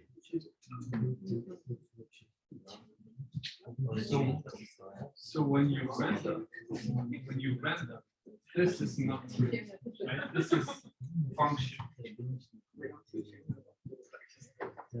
So if you inspect the types of these props, So this prop will be a function. This prop will be a number. This prop will also be a number. So why is this prop a number and this prop a function? The wrapper function. Yes, exactly. That's what we call the anonymous. Yeah, this is an anonymous function because it doesn't have a name. This is the same thing as writing function bracket, like this. This one has a name. I hope that makes sense. In JavaScript, like, say, what is a function? Simple. Two points, nothing. Those 2 points is that one is another function of response.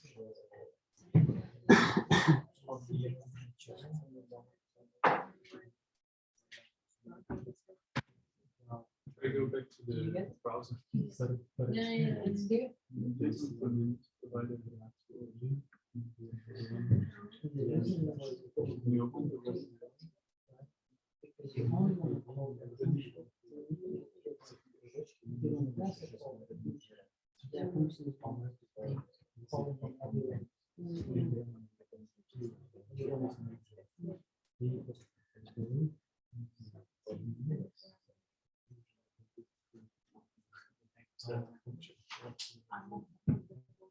You can try scroll up. What is the name? So it's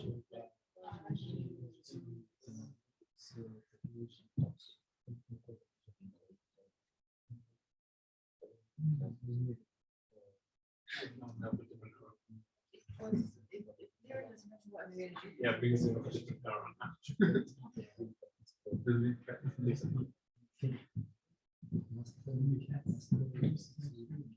You go back to your using the delete this function that you have defined.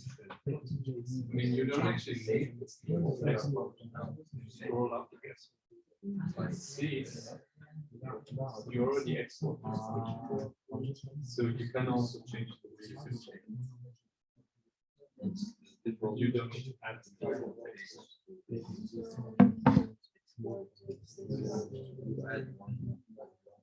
no way you just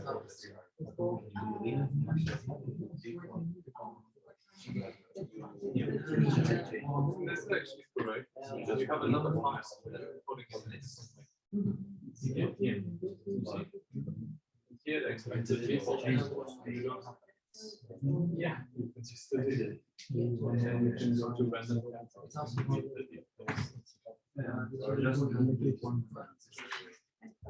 You're not checking the state of the page. So you should see the and the new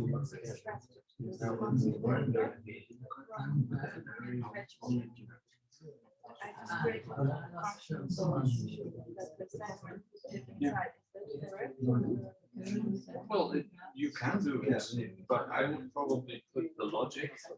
This is the logic in this case. I would put it in the browser, and then just pass the URL as a prompt.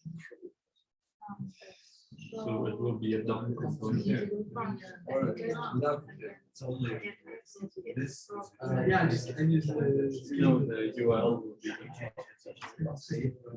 So for each tab of this, you can render this at this time. You can give it the URL. Then it should. Look at this.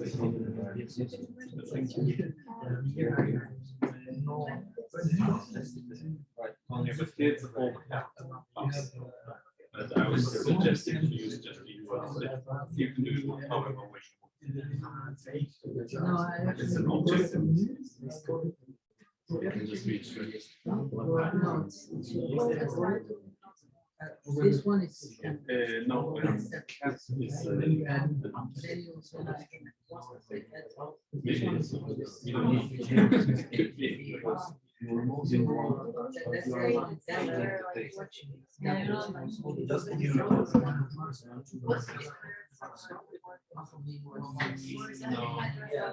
you don't really have to declare.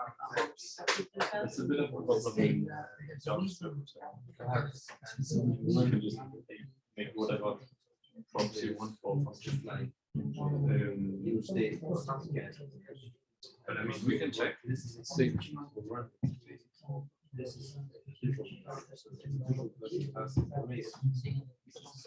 Now it seems that first line applications, you can pass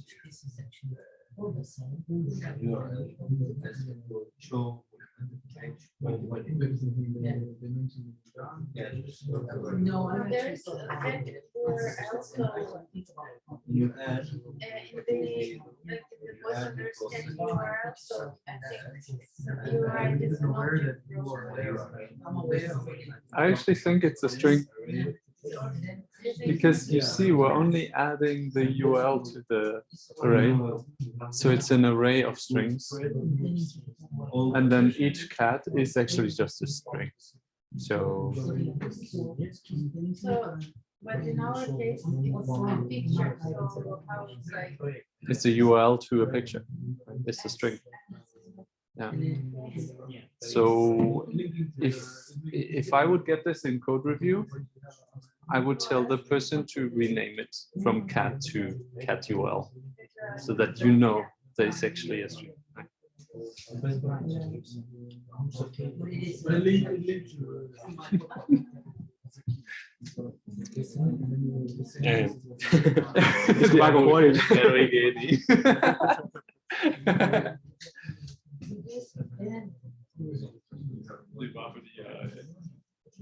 want to add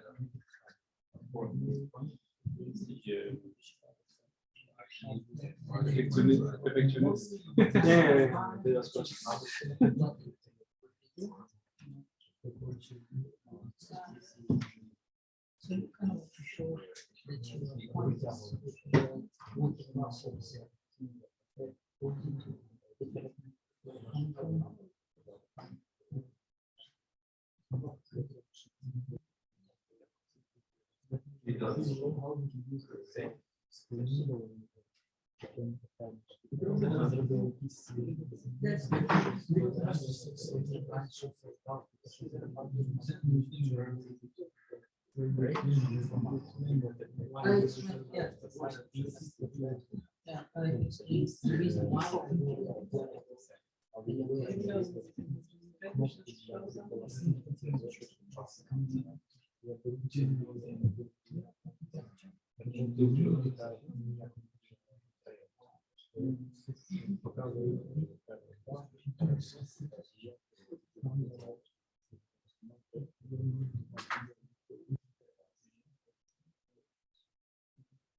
the reason why. Yeah. We do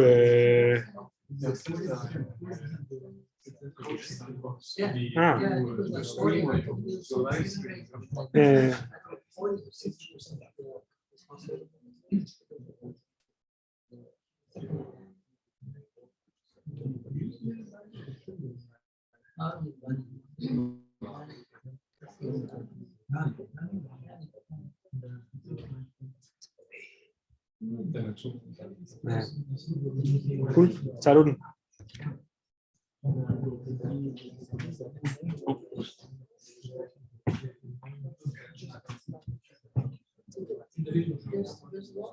But you fixed it in the other one?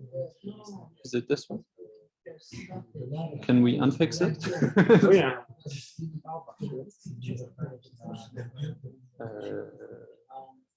Jeg tror, jeg har givet mig med, hvis du vil have det ude, ikke? Nej, det tror jeg, det er jo bare den der, ikke?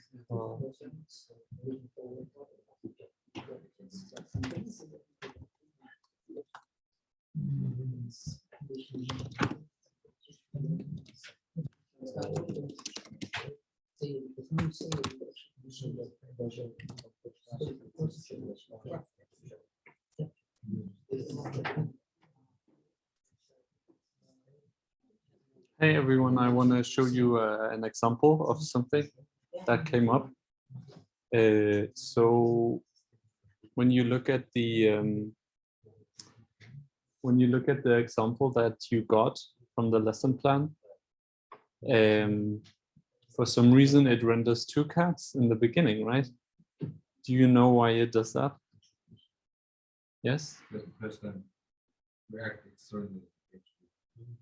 Yeah, so when you're in development mode, in strict mode, it will render 2 times to make sure that you catch any of these kind of issues that you have. Because, for example, use effect, when it has the empty array, it's not guaranteed to just run 1 time. It can run 2 times, and your application should not break when it does that. So that's why they added running it twice in development mode, so that you know what's going on, right? So we have to fix this issue.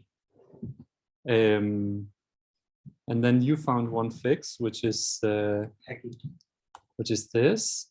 We have this new function called add first cat, and it sets just an array, like an empty array with just the one UL in it as the state. So so it does fix the issue, but can you see a problem with that?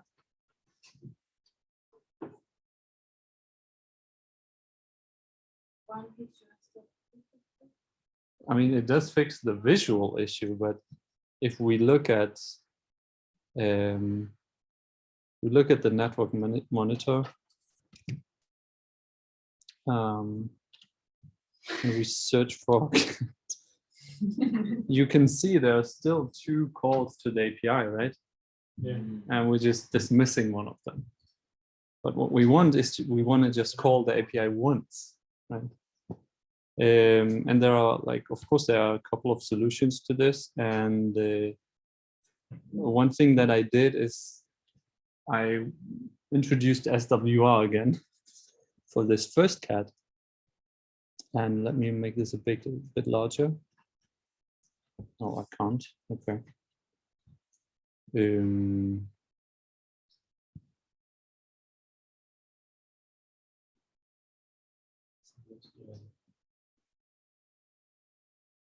Okay. Can you read this? Right. So I installed the SWR package, and it has this version of SWR that's called immutable. And what it means is that it's going to load your data once, and then it's not going to update it.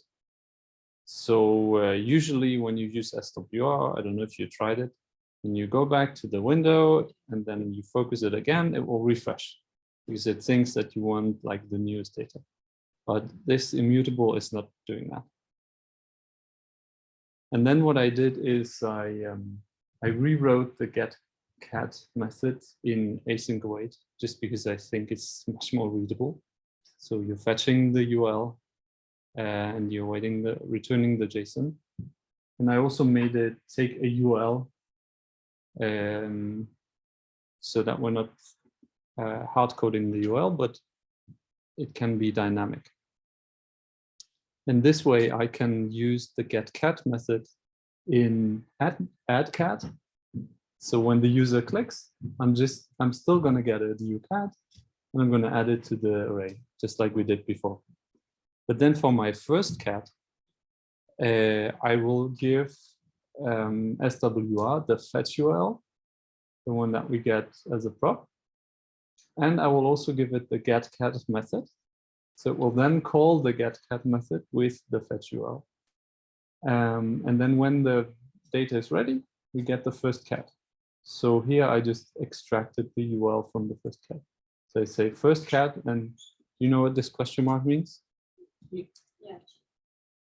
Yeah, so it's an optional, I don't know what it's called, but it checks first cat for undefined.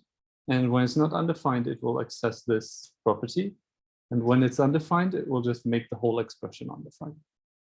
Right? So you won't get any crashes where it says cannot read property URL of first cat. Right? You might have seen these kind of errors before. You can avoid them by adding a question mark. And that's basically it. And that also fixes the issue. So we only have one cat, and we should be able to add new cats just fine. Okay, that is a strange one. And we should also be able to see that the network monitor. Let me see if I can refresh this. That we're only calling once to the API, right? So this is why sometimes it can be beneficial to use these libraries that are specifically made for that purpose, instead of just trying to put everything into use effect and use state and sort of work your way around that.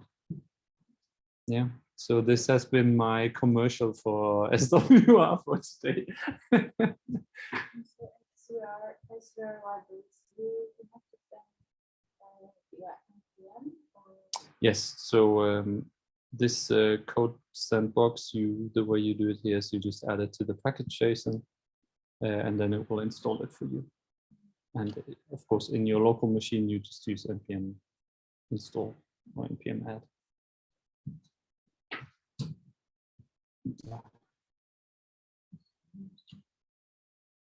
Questions? Use effect? This one, you mean?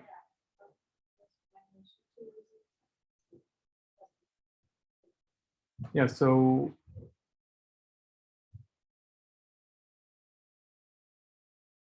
if you want to go with the recommended approach by the React core team, then use effect is only to be used for synchronizing with external systems.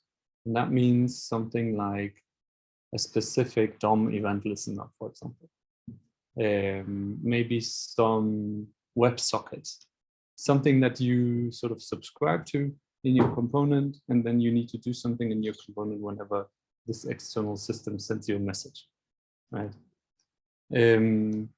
But generally, you can use effects to react to any sort of change. So you pass an array as the second parameter with things that you want to listen for, basically.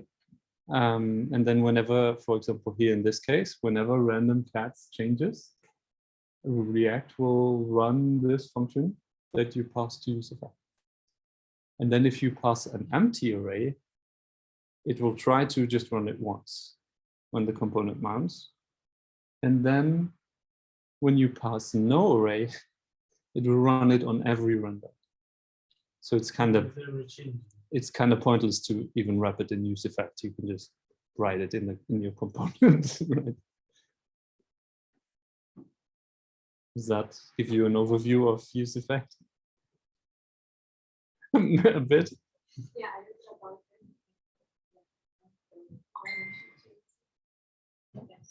I would say this comes with experience. If you're working longer with React, in the beginning, you might use effect a lot for everything because it's the tool that you know, and it's, yeah, you should always supply an array, yeah, of dependencies.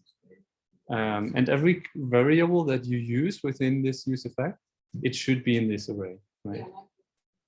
Yes, so if I would say fetch URL here, I also need to list this, because otherwise it's not going to have it's not going to react to changes to this variable. Right? But yeah, generally, don't be afraid to use effect, that's fine. But as we saw, it can introduce bugs, right? Like this 2 cats that you had. So sometimes it's not the right tool, but it can work. Hope that answers your question. Okay. Anything else? Okay, then I'll just leave you to the rest of the tasks, right? Or should we look at this think this Time registration. task pretty much I think that's pretty much everything we introduced this class. So we just let them do it. In the end, we can just do a wrap-up session at our exam. Okay. I think one thing this doesn't cover is input fields, right? Oh yeah, that's true. So But let's see what's the homework. yeah, that's the That one. I think also the homework for this lesson is we have to choose the fields to make a need to do this. I think.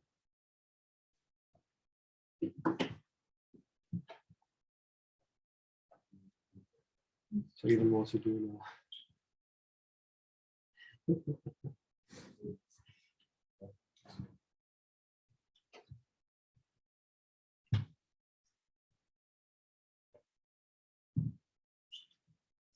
Jeg tror allerede sidste gang, jeg brugte de hjælp. Gjorde det ikke det? Synes jeg. I hvert fald det, jeg har været inde og...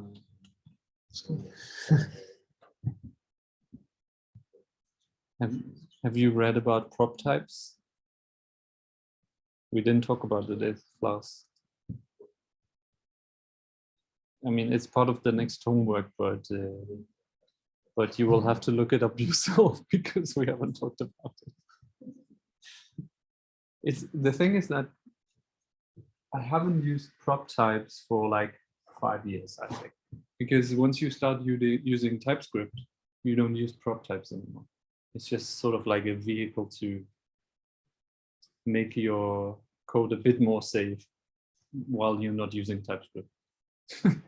So you can define a type for each prop, and then React will check if you're using the right type. So if you give a type of number to a callback function in your prop types, React will complain you passed the function instead of number, right? So then, does it need to completely? No, I think it makes it more readable for everyone and safer to run because you know what's happening. It's also good when you work in a team, right? But if someone makes a component you have to use, you know exactly what you need to pass as a prop for a component to work, right? Yeah, I mean, we were talking about this here because I was assuming that cat would be an object, but it's actually a string. So with prop types, you would, for your list item, for example, you would define, I'm not sure if I can just do this out of the box, but it's something like sports.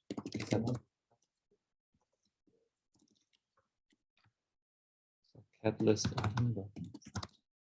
Something like that. I think this is how you define them. That's why you have code.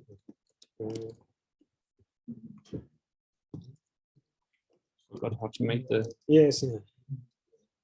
Jeg tror Copilot har der, hvis det bare. Okay. Yeah, for example, you can define. Oh shit.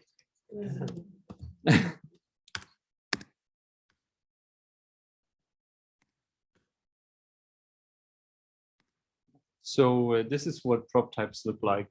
You will have to install a package though. I think this will just crash. Let's see. Ah, it actually doesn't. Okay. Okay, now it crashed. Yeah, cool.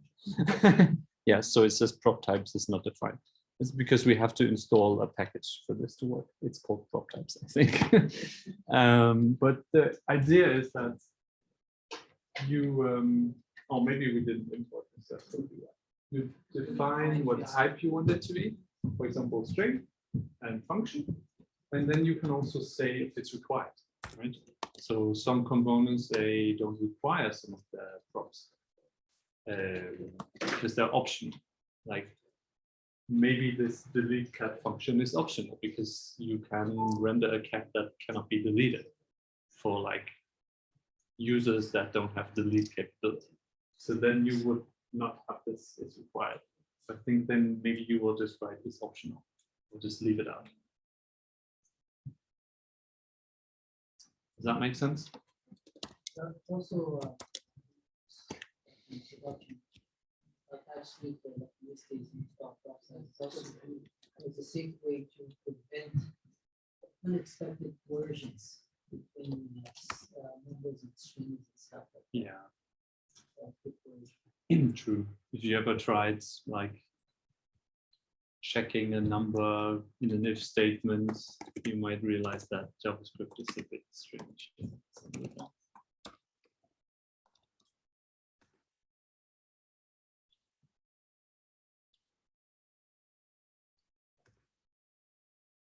See? Yes. Awesome. And also pay attention to these warnings. They can be really helpful. For example, here it says li cannot appear as a descendant of li, right?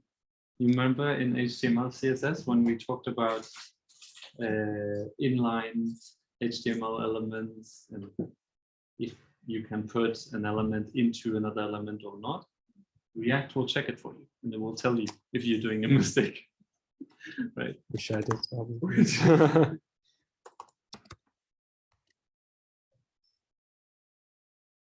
And that's gone. Cool. Now you're missing a key, but yeah, I will not hold you to. It's fine. That's a key to me. Yeah, it is, but I think it might be a different file where you Maybe. whatever. Yeah. Yeah, but so with prop types now you can let's say if so where did we define them here? So if I would to say this, I would expect that React would complain. Yeah, so here you can see it says failed prop type, invalid prop cat of type number supplied to cat list item, expected string. So this is what happens then. Unfortunately, it won't be visible in VS Code. It's probably possible to do that, but it's not in the default setup. So you will have to look at the browser and see what the error is. Okay. So I guess you can continue on this task, but the homework is about to-dos again, right? The to-do component and enhancing it. And there's also some meal sharing preparation. Deep sigh, meal sharing. I think we're just going to roll with what is in the lesson plan, but I might make some, or whatever team is going to do the lessons, I think going to make some adjustments to like simplify the setup a bit, because you can nowadays use frameworks and you don't have to necessarily spin up your own node server.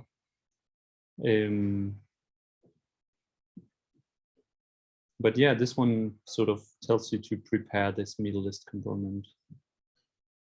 And there's even an extra assignment if you want to. But there's also in our today's lesson plan, Daniel has made some really nice mock-ups, as you can see. So you can make this UI as well. It's a bit more about forms, right? So it's like a shift management system. You create shifts and you calculate how much time has been spent on the shifts, and yeah, it's called time registration, and it's about it's structured with user stories. I don't know if you ever heard about user stories. Has anyone heard about user stories? Okay, one person. Well, sometimes user stories are used in software development to describe a functionality from the perspective of a specific user. So in this case, it's described from the perspective of an employee, for example. As an employee, I would like to submit my shift. The shift should include.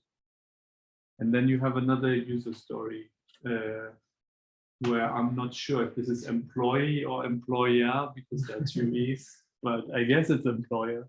So as an employer, I would like to have an overview. So you have these different features for different user types, and then they're described in this user story format. But it's like, it's no magic, it's just a way of writing these requirements, right? So when you're done with the cats, you can continue with the demonstration, right? If you get done with the cats. You have to be optimistic, right?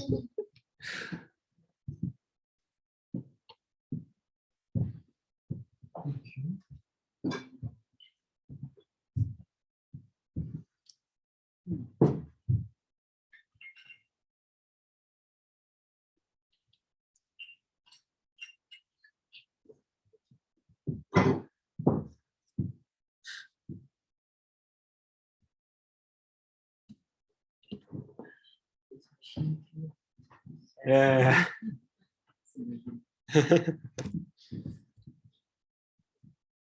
This one is my favorite. Yes, you can I tried to understand this last week. Okay, for the next step.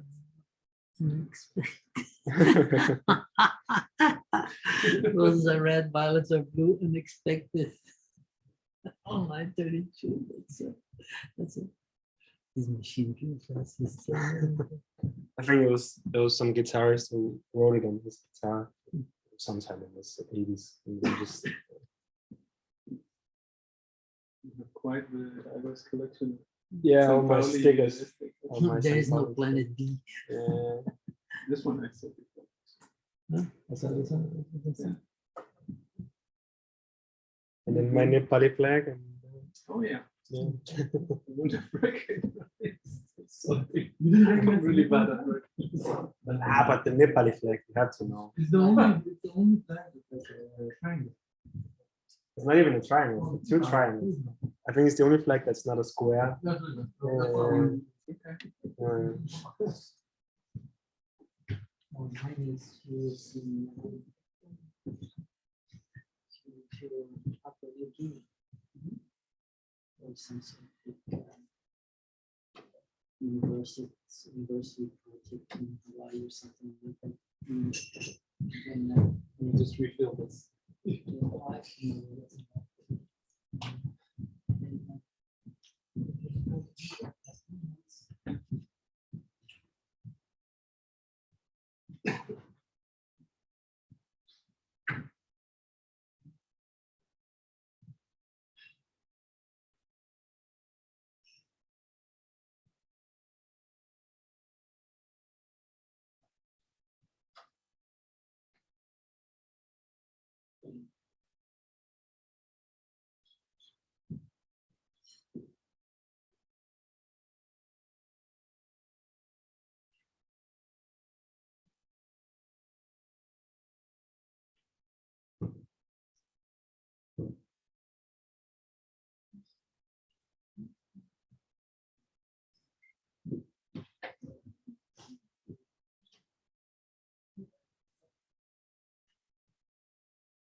Online webinar. Online virtual AI.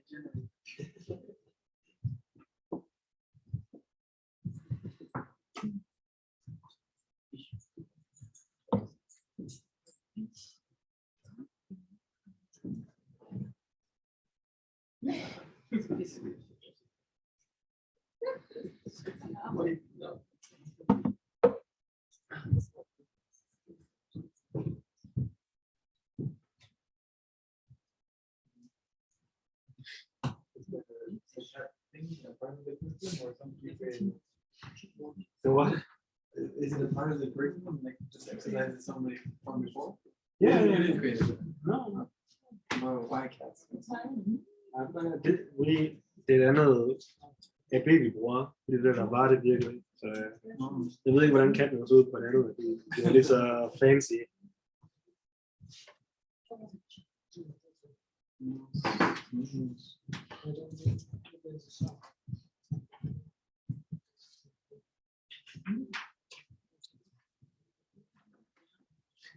Det hugger lige op med Julian i morgen.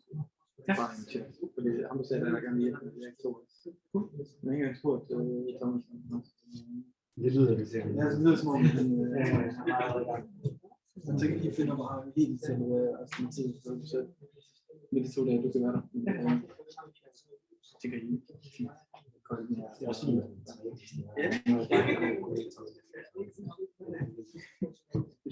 Vi har lidt kaffe.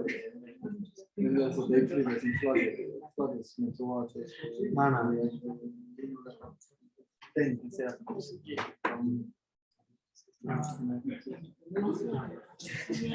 Det er fint, man finder ud af det.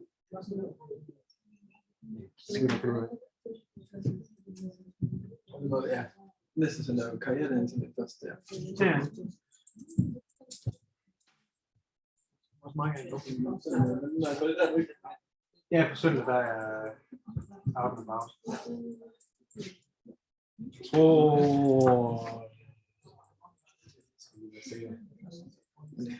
Jeg ved ikke, hvor meget jeg har til for i forhold til det, fordi jeg har bare fået internship og så bare blevet. Altså.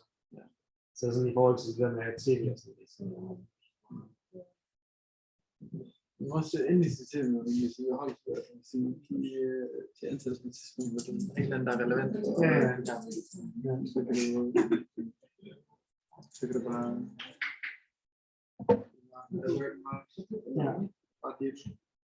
Jeg tror desværre, altså vi har ansætter mange sådan, sproglige, altså så hvis du er native på spansk eller engelsk. Så, det er meget det, vi ansætter nu. Det er ikke sådan noget, der er fedt for en gang, altså uden for engelsk. Altså det handler egentlig bare om at sidde og ringe ud til klubber og så sidde og snakke. Nå, den fælles. Ja. Det er meget, der er ikke så meget formering nu. Ja. Men altså, det vidste jeg, at vi har specifikke sprogkompetencer. Ja. Vidste jeg.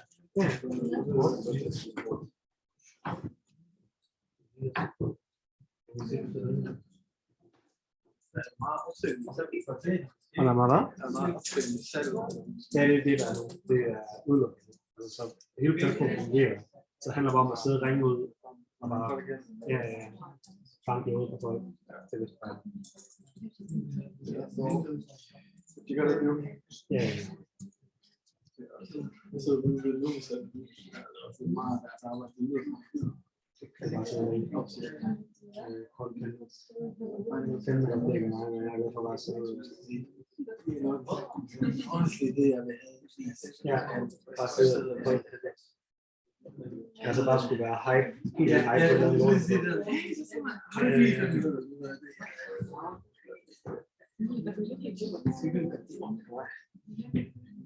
Jeg tror lidt andet, når det klubber. Altså, de har allerede inde og søge, så de bare sådan til. Det er ikke så meget. Hvis det er sådan en elite, hvis der er sådan noget. Altså, jeg kommer til at slukke ud. Jeg er blackboxer, alt selv. Jeg fuldstændig kører bare der show. Og der er jo der grader af det. Der er også nogen, der sidder med skøn og ringer. Det er jo altså. Det er noget, også nogle folk, der har sådan lidt mening. Det er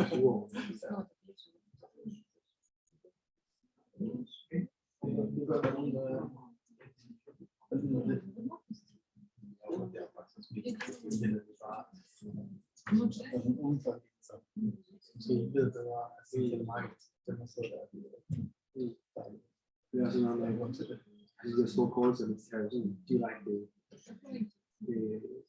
Altså sådan noget, man fyrer sådan gennem det. Sådan noget med, for det meste så. Så det er ikke en midten, så det er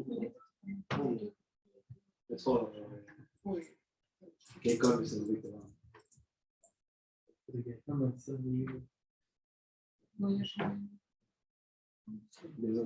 altså de skal sådan, når folk ringer folk, så jeg har det, kan jeg bare så lige til folk, så nej, så har de sådan, så kigger på, hvordan de så skal, altså acceptere, at de siger nej, så men alligevel, sådan.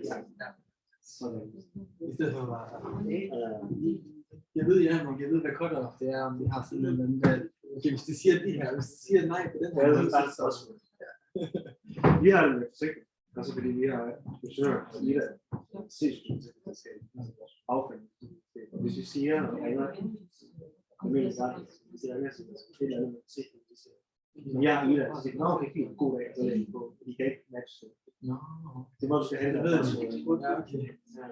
Så endelig så kan man faktisk være hos den bedste, så skal man bare sige. Du skal bare vide, hvem der er, og så vide, hvordan du får dem til. Altså hvis det er ikke så godt. Men jeg læser kun nordgransk program. Ja, det er okay. Lægger på.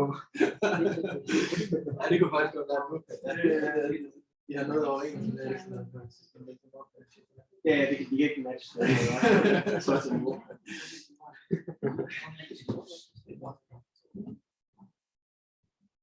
Really, you have an alarm.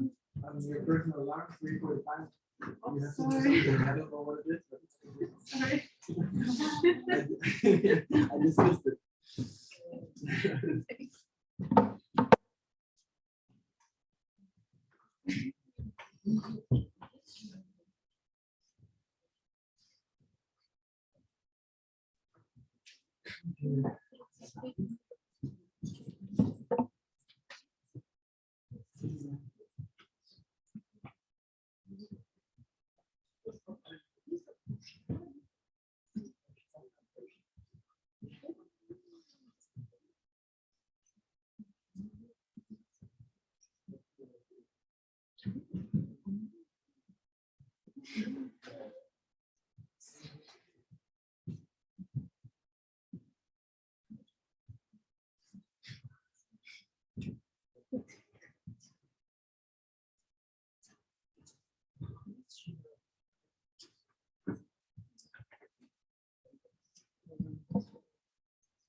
Then I should install it.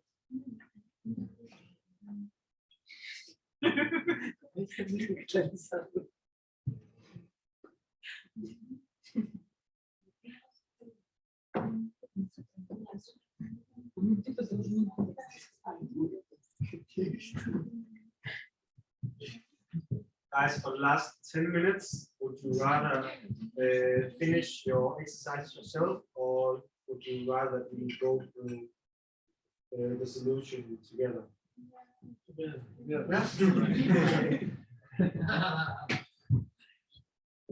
You know what's it's called? It's human behavior. It's a path of least resistance.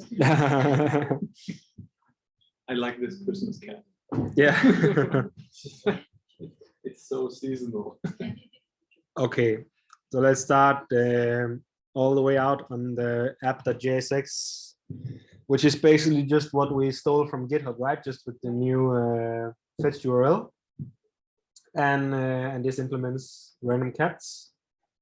It's just this beautiful component right here. So also from GitHub, random cats is set as a state. And we have a use effect that adds a cat. I've made this add first cat, but this is not something you have to do. This is an error in the exercise description, not in your work, right? That it adds 2 cats. Then we have the get cat, which is also from GitHub, and we have an add cat, which is also from GitHub, right?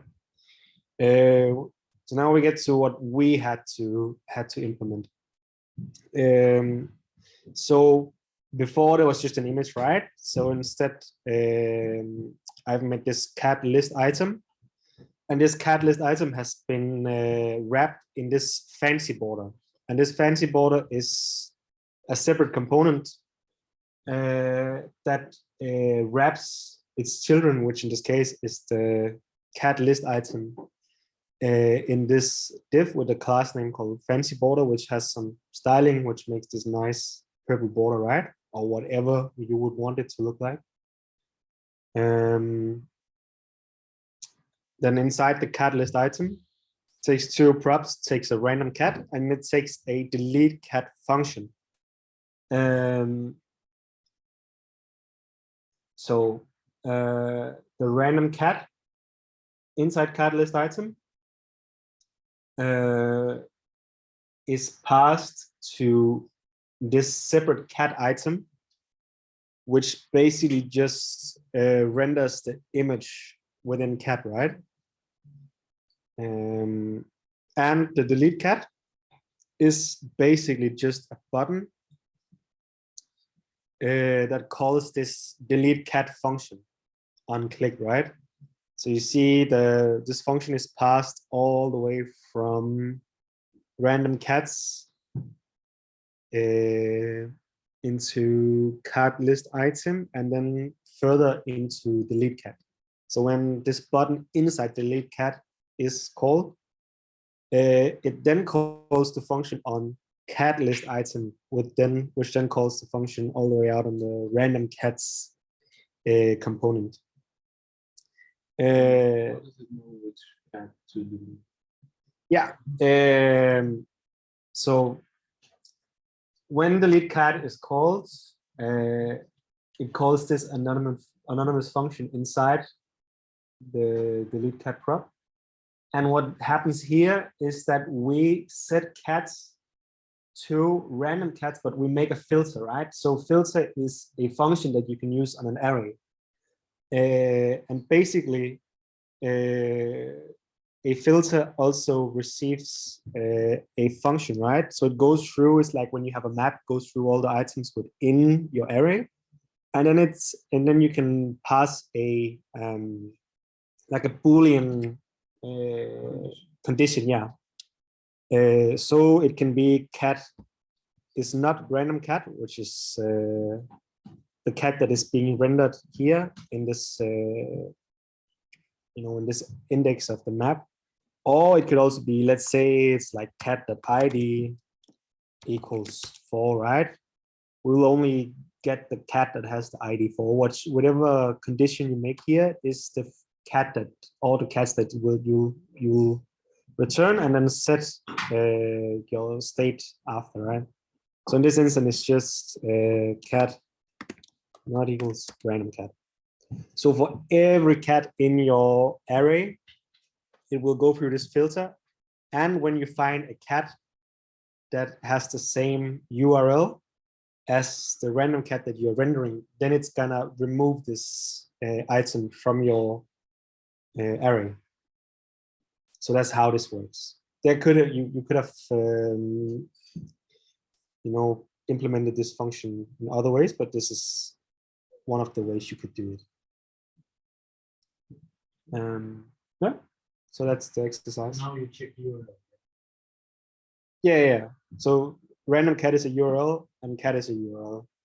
So, if I have two strings, if I say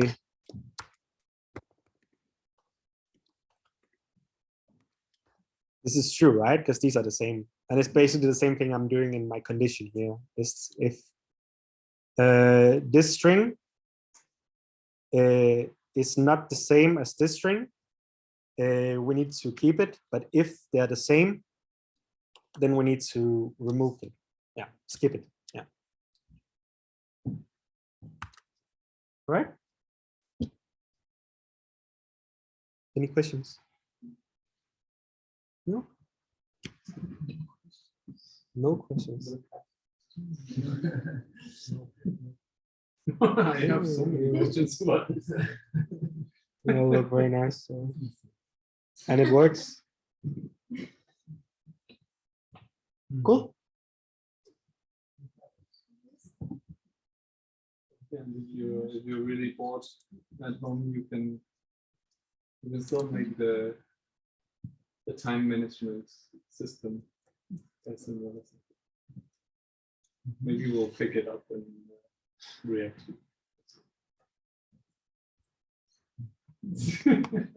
React use the same concepts but more advanced, or are we going to learn something like? Yeah. Well, you can always look at the curriculum, but from what I remember, we're going to talk about context, which is a feature of React. And then we're going to just do some more, implement some more components, implement some more stuff. So we need to do components first.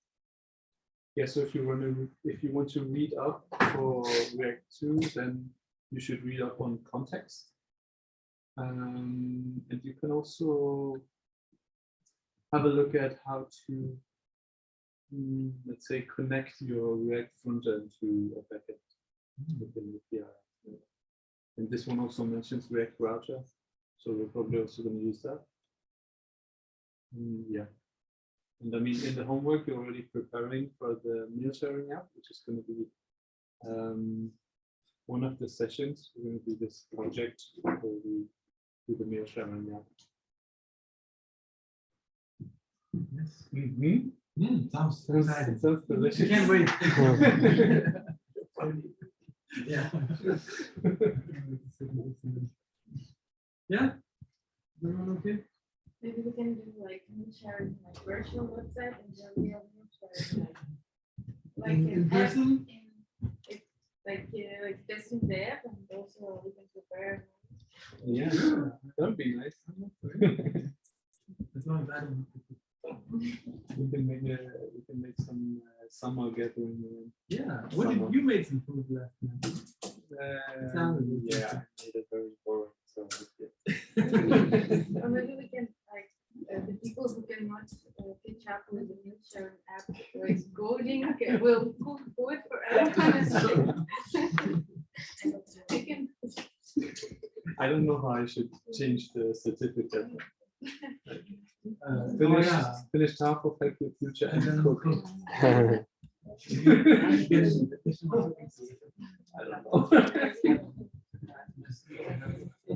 All right. Let's stop.